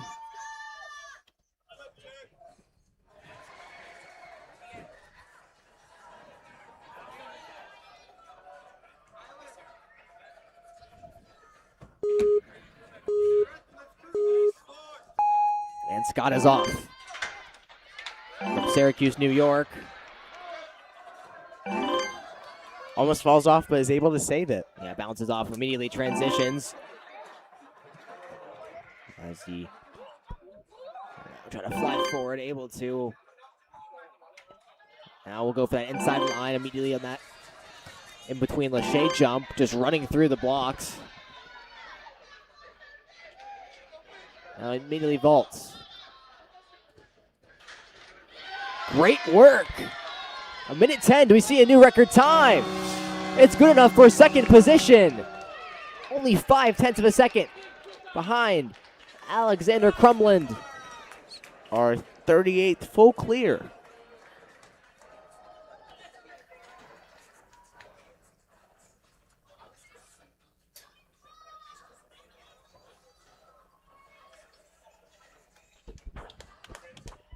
Now Richard McDuff from St. Hacthine, Quebec, Canada. Second Canadian athlete. I think. Yeah. Down to our final three in heat number 3, but don't go anywhere. We still have one more heat of action in this Masters male division, wearing that Montreal Expos hat. Rest in peace, the Expos. Now immediately going through. Moving very swiftly throughout this course. Takes that inside line, grabs on. And see, just immediately building enough momentum to vault forward, nearly stumbles, but fights back. Already onto the final obstacle with 1:15 left. How fast can he complete this? The question, he grabs it ahead of time, and immediately that lead hand works out. With more than a minute left. Good enough for 4th place. The Very time, fast run. 42.3, only 0.5 of a second behind 3rd. Now Gary Park from St. Louis, Missouri.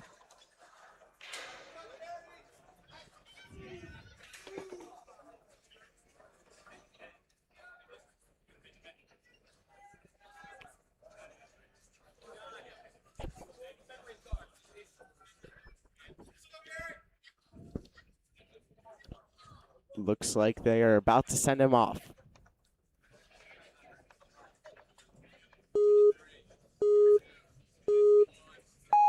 And he's off.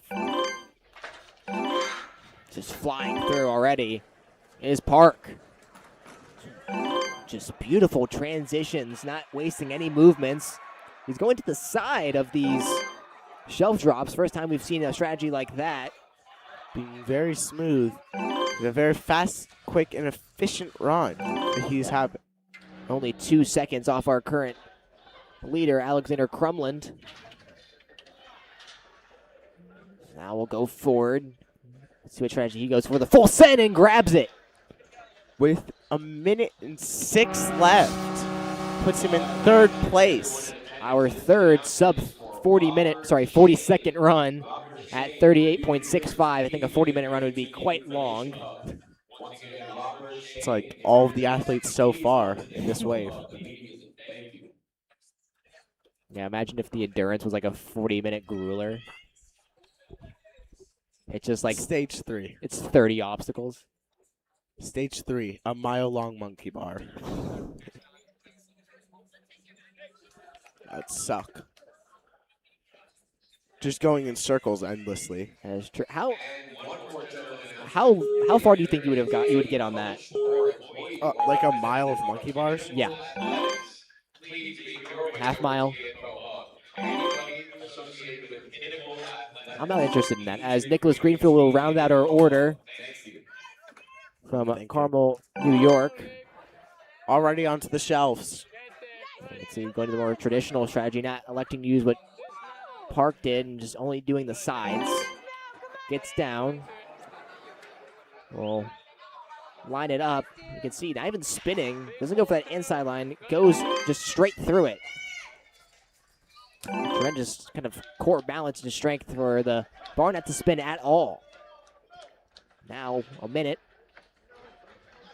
Now a minute exactly. Yes, attacks. Less than a minute remains in heat number 3. Greenfield. Beautiful vault forward. One last move, and he has it clear. Full sends, and it's just fingertips away. About 2 inches too short. Slams on the hook. That will end Greenfield's run and end heat number 3. We'll have a short intermission before we start heat number 4. But don't go We anywhere. will have a 25-minute intermission, I've just been told. It's the longest one so far. So, I'm going to say thank you ahead of time if you do stick around with us. As, I don't know, go make some food, get a drink, walk the dog. Go to the bathroom. We'll see you in 25 minutes.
Welcome back here for heat number 4. We're going to get straight into our festivities. And it's Steven Strickland from Norcross, Georgia. Got caught up reading the wrong thing.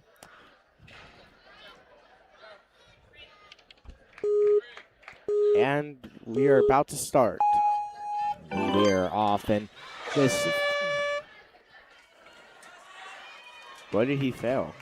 So we have just gotten told by our referee that you are not able to skip the pole vault. You have to do it, and if you do skip it, it is a complete fail. Just got told by our referee. So, replay? No, I didn't take one. But yes, that's what he did. He was not able to make that skip. Since when was the pole vault a touch point? I didn't know that. I have just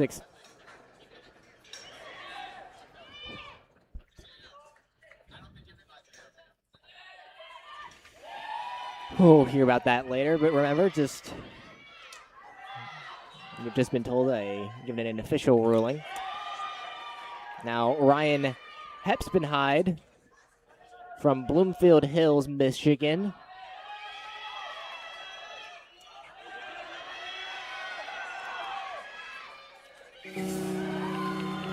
As he starts our second run, remember, this is a bit of a shorter heat, only 20 runners. Yeah, only 20. So immediately through that pole vault bouncing off the wall. Great work thus far. Now, usually, as expected in heat number 4, whatever the last heat is in a certain division, usually that's where we see the times really ramp up. We saw them ramp up in heat number 3. Will we see a new best in heat 4? It is very likely.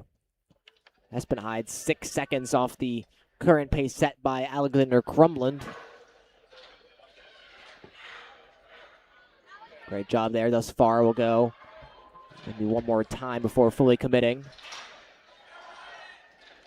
And we'll get it now. Just generating the backswing necessary to slap that buzzer. And we have our first full clear Of this wave. Of heat number 4. Slots right outside the top 10 in 11th I place. think that is the 39th clear. Do you have how many runners in the division? I think 110. Maybe 109 because that one person in the first wave wasn't there. That is true. Next up is Jay Kimball. Trains and competes with his 3 daughters. Happy Father's Day to everyone out there. Alrighty.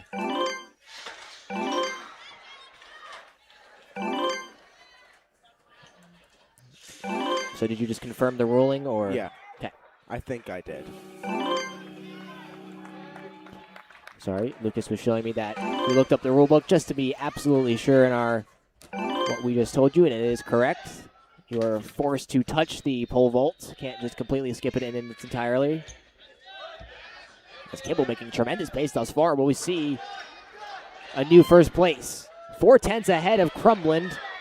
We get it on this backswing. What's this time? Slaps the buzzer. It's good enough for 3rd place. Jay Kimball with a time of 38, nearly flat 01.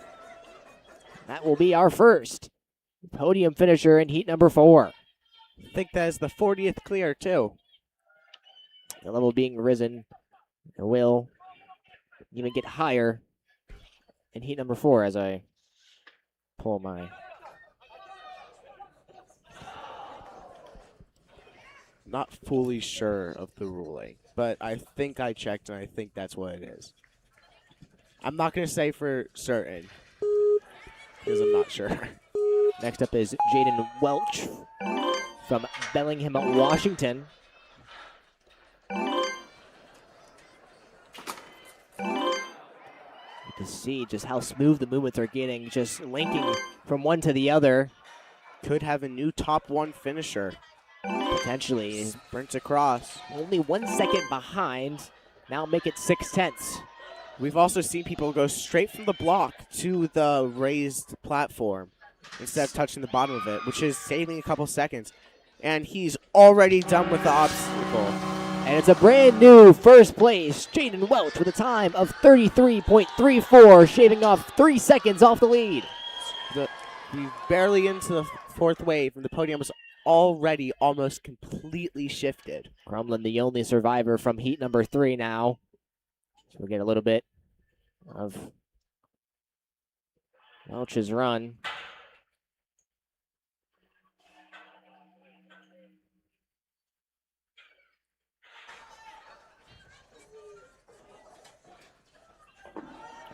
Now John Hart at a Steel City Ninja.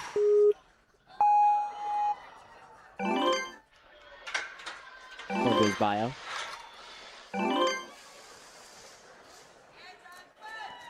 John just cruising through early on. A staff member here.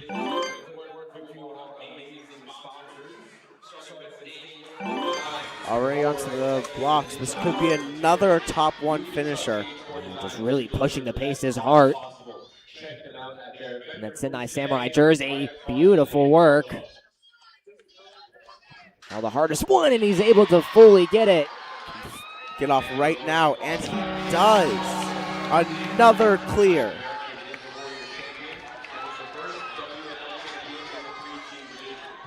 High-fiving all of the Steel City Ninja students as their coach just put Oh, it. that's why his jersey's in yellow. It's because he's a coach. I was just confused about that. Now, Rick Hinnat from Leander, Texas. Is just seeing the entire top 10 podium being completely shifted by what's been ahead of him. What will be his effect on our leaderboard, just completely skipping literally the entirety of the angled steps. Almost all of them. He's just flying. He's found 7/10 on our leader. While some of these people may look out of control because of how fast they're going, they're very in control. They have insane body control, and they're making just insane time and going completely fast. This could be another top 1 finisher. Just grabs it immediately on the first time I'm asking him. Could Immediately link go off for of it.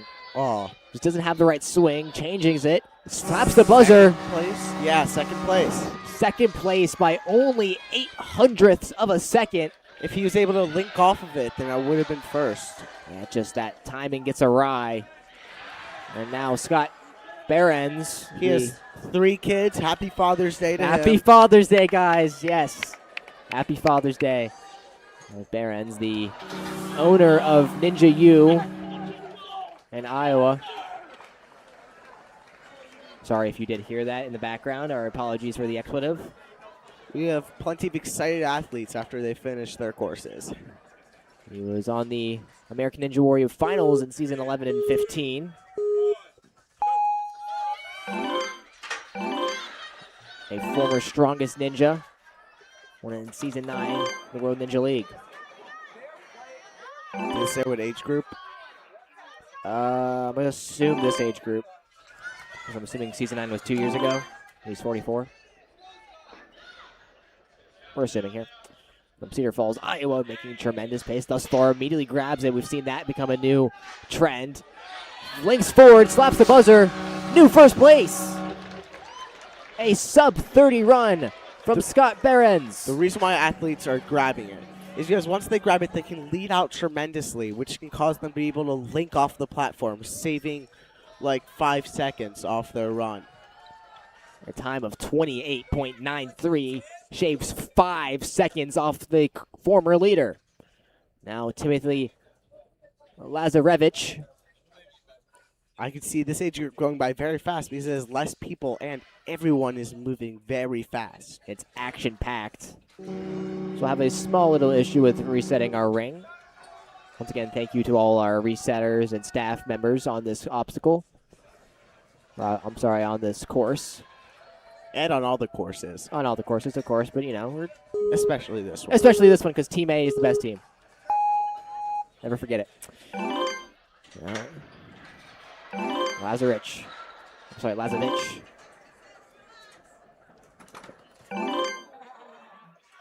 Tim be making tremendous work thus far from New Cumberland, Pennsylvania. A bit slower off the pace, but still great speed. They look slower because of some of the previous runs, but it's still one of the fastest runs we've seen tonight. I know, I mean, the pace has just been set to such a high bar that a run like this, which is still being tremendous, able to get it that time, will now go for it. Choo! Just barely slips off. He didn't get it high enough. Just It hit the bottom of it. I know, barely not high enough. Still a phenomenal run. It's the fine margins that can end a run. Now Shannon Murphy from Omaha, Nebraska. As you mentioned, you said it's a shorter heat, and it's been flying by. We're almost halfway through this heat. Even I didn't know that. I know. You'll only get faster potentially. Now, Shannon Murphy.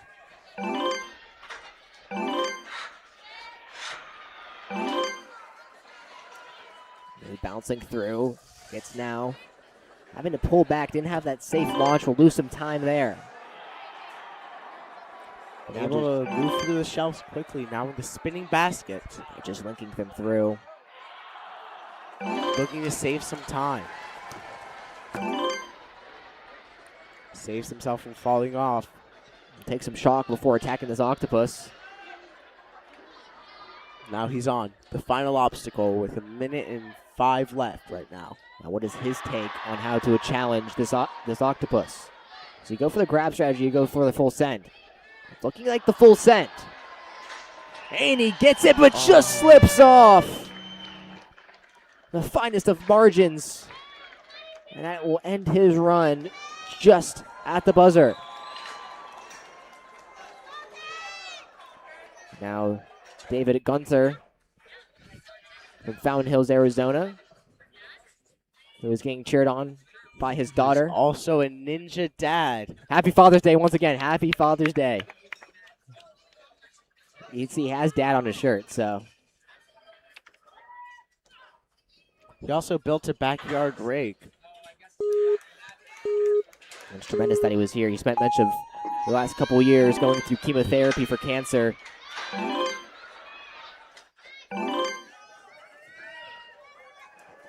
I usually like to put an expletive in front of cancer.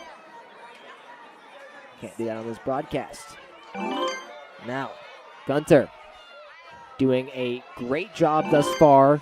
On the week of his 50th birthday, he's keeping his promise to his daughter to make an appearance at Worlds. It just means that much more to Gunther. 1:18 left. He's already on the final obstacle, looking to full send it. Very fast time. Just slips. Tremendous job. A round of applause.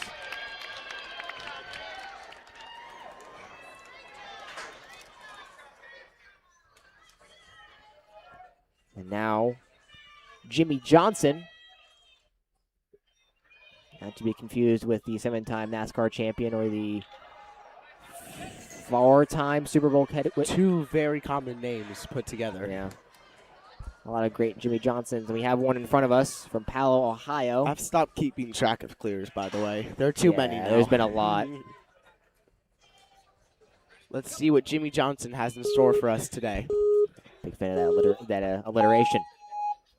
And he's off. Johnson's run will go through. He's got the fall guy on his back. Most likely his nickname, I can assume. Yeah, a lot of uniforms have some people's nicknames on it. Whatever they feel more comfortable with. Linking through the dropping shelves. Now it's the spinning baskets. Yeah, he's electing to skip the first basket entirely. Will use the second one to propel himself. Employing some strategies that were used before him. Now we'll onto the taller part of the platform. Sends a huge swing, ready to Lachey, and he gets it. Yeah, getting on that taller platform allows for a little bit of extra momentum to be built.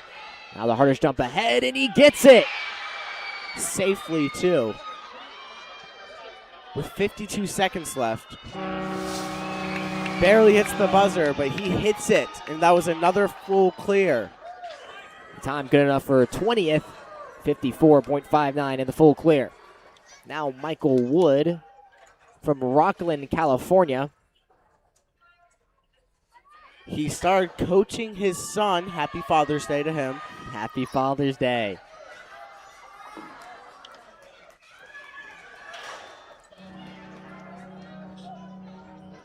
Now he's been coaching for years, but only competed for about 4 months. Right now, I don't know how outdated this bio is. We've seen there are some that are up to date, some that are out of date. Probably around a year, I would assume. Because they make it usually around the beginning of the year. Thank you. Now Coach Mike. What can he do? Slings down. But it can also be the same one from like 2 years ago, too. Take that with a grain of salt. Tiptoeing through, he'll get down. Immediately jumps up, doesn't use that extra platform. With 1:15 left, he's making an extraordinary pace. His fingertips, able to grab on. Hardest jump, and he gets it. Needs to get going right here. Needs to finish in a good time. It is still a great time, good enough for 15. In a very good time. Now Zach Wilson from Tigard, Oregon. 8 more athletes left. Let's see what they have in store. Yeah, and the level just keeps getting raised higher and higher, but we've only seen one sub-30 run from Scott Behrens.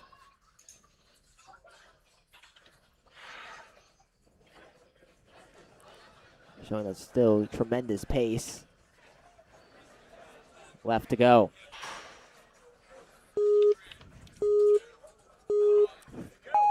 "24 years young." Looks like he's ready to conquer this course. This Skyhook Ninja team. Ooh! Saves himself from falling backwards. Yeah, tremendous core strength to battle back. Let's see, stumbling on some of the exits, but still staying true now. Lingering between those two obstacles and now vaults forward. Like I said earlier, a lot of these platforms are very thin and hard to stay on. So that's another challenging aspect of this sport. So many small details that can cause huge issues for our athletes. Now one more Lachey left and then he's home free. We'll grab it ahead. Leads the hand and secures. Can get off right here. Chooses another swing for safety. Safety is key. Another full clear. Zach Wilson. Now Merrick Gabor from Next Level Ninja. Gabor from Bellamede, New Jersey. What? Never heard of that before. Bellamede. Neither have I. Looks excited to run this. Doesn't even look nervous at all. Yeah, stoic. Just ready to start this run.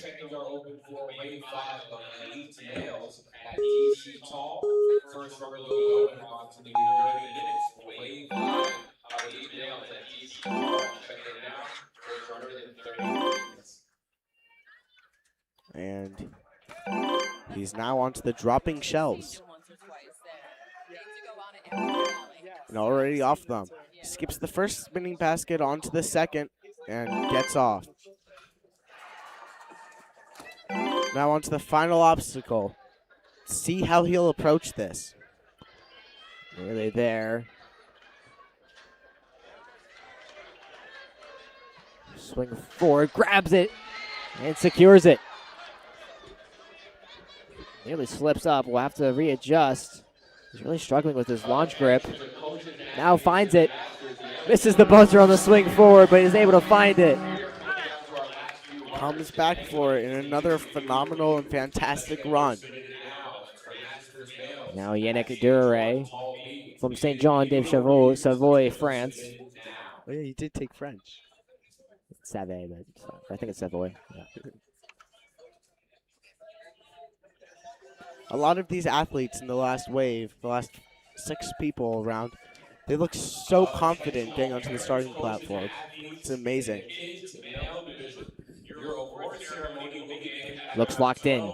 Looks ready to start this course. And that he does. Duray off. Just wills his way through the slider. Really slips up there, but able to recover. Puts his hand on the back of the dropping shelf to further Lachey.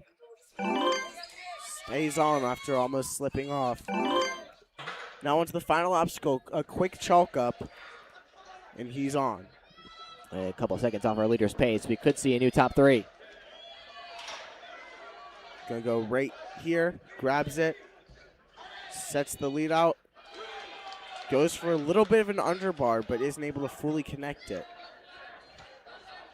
Slaps the buzzer, knees the middle of the... There's absolutely... We've seen a couple of athletes just punish the buzzer.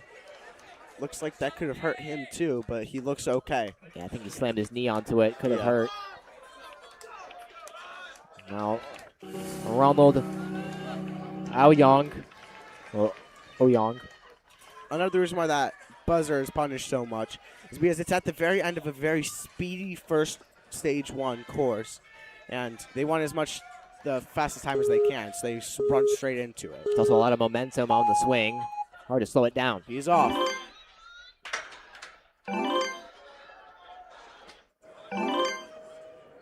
Already on to the gatekeeper. Now onto the dropping shelves. Links through them, reaches, gets to the ending platform, and falls off. That's so unfortunate.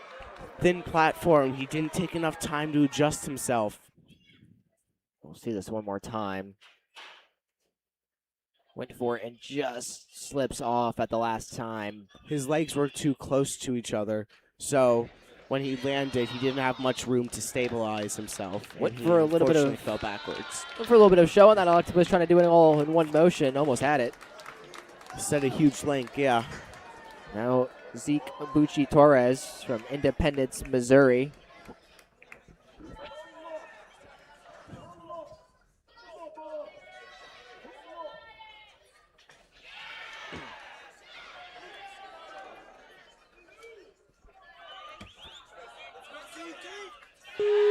Stepping up. See, just ready to start. The hands just fluttering. And see our athletes trying to do anything to get even half a second off of their time.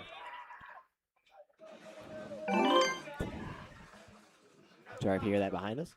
It's just so excited. Those, pretty sure it's the young adult males behind us. That was Ferris, a coach, and already onto the octopus.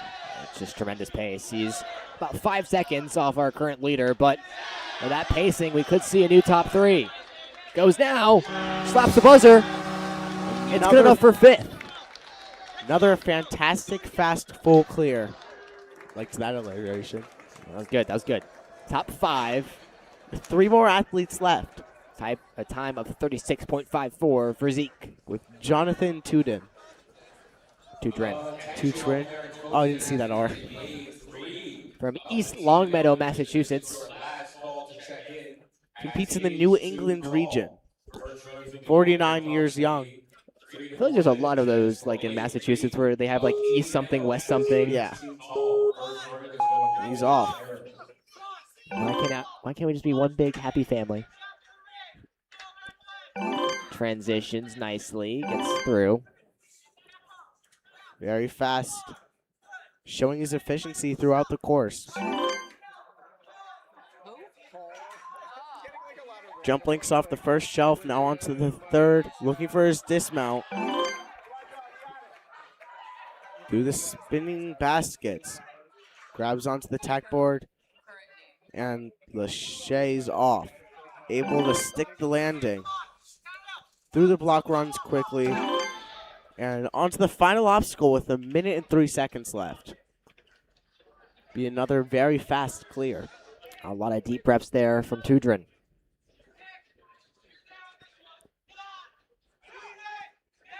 Nice work there. Now one more Lachey. All that it takes. He's going to go for that full send. Oh, just pump fakes it. Not able to fully transition. And ends the run. Now, with 2 more athletes left, one being Luis Moore, or Lewis. I don't know. It could be Depends. Could be Louis. Could be Luis. Could be Lewis. Now Lewis is Lew. I think it's probably Louis. Yeah. From Cedar Park, Texas. Competes in the South Central region. 41 years young. Looks locked in and vibey. He's just dancing on the platform, getting ready. Looks like he has earbuds in. Listening to music. Wait, you can do that? Huh? You can do that during a run? Yeah. Dude, that sounds insane. But if they fall out, then they're basically gone forever. Because they can get stuck under mats and stuff. Oh. And he's already onto the blocks, now onto the last obstacle. Yeah, he's setting the pace very well thus far. Already grabs it ahead of time. We'll link it on. We'll probably unlink and go for it this time. Goes in, grabs it. Big swing back, and he looks ready to dismount. And he does. Another full clear. It's top 10 for Louis Moore. We're down to our last competitor, Joshua Harris from the Jungle Gym. From Little Rock, Arkansas. Our final runner of this Masters Male Division of Heat number 4. He's 44 years young and completes in the Heartland region. Yeah. Right before we wrap everything up, just want to give out one last shout out to the fathers out there. Happy Father's Day. Yep. Nice and even 20. There you go. No, one more actually. Oh. Happy Father's Day. Hey, all right. As Joshua Harris starts his run, he's flying through thus far. Very hard to keep the cameras up with him. Very impressive run. As we try to change our tally counter. He's tiptoeing through. He's about 1 second off the pace of Scott Behrens. Do we see a new top 1? The final time Full of lengths. asking. Had enough to go, but he wasn't ready yet. Oh! He went for it all, just He slipped didn't up. have a tight enough grip on his hands. Thought he had it. It ends the run in 58th on what was a tremendous run. That will wrap up festivities in this Masters Male Division on stage 1. We'll look at our top 3 before. You can see Scott Behrens, Jaden Welch, and Rick Hinnant will wrap out the podium places. And you can see the top 10 filled with nearly all sub-40 runs, with the exception of Louis Moore's, which was only 5/10 off being sub-40. Very fast runs. See the separation. Scott Behrens, 5 seconds the lead compared to everyone else. Crazy. So for Lucas Harrison and Lucas Pine, thank you so much for being here. As we still have more action, a whole lot more action today. You can bounce around all of our streams. Stay tuned and stay walked in to the World Ninja Championship Season 11. We'll see you all next time.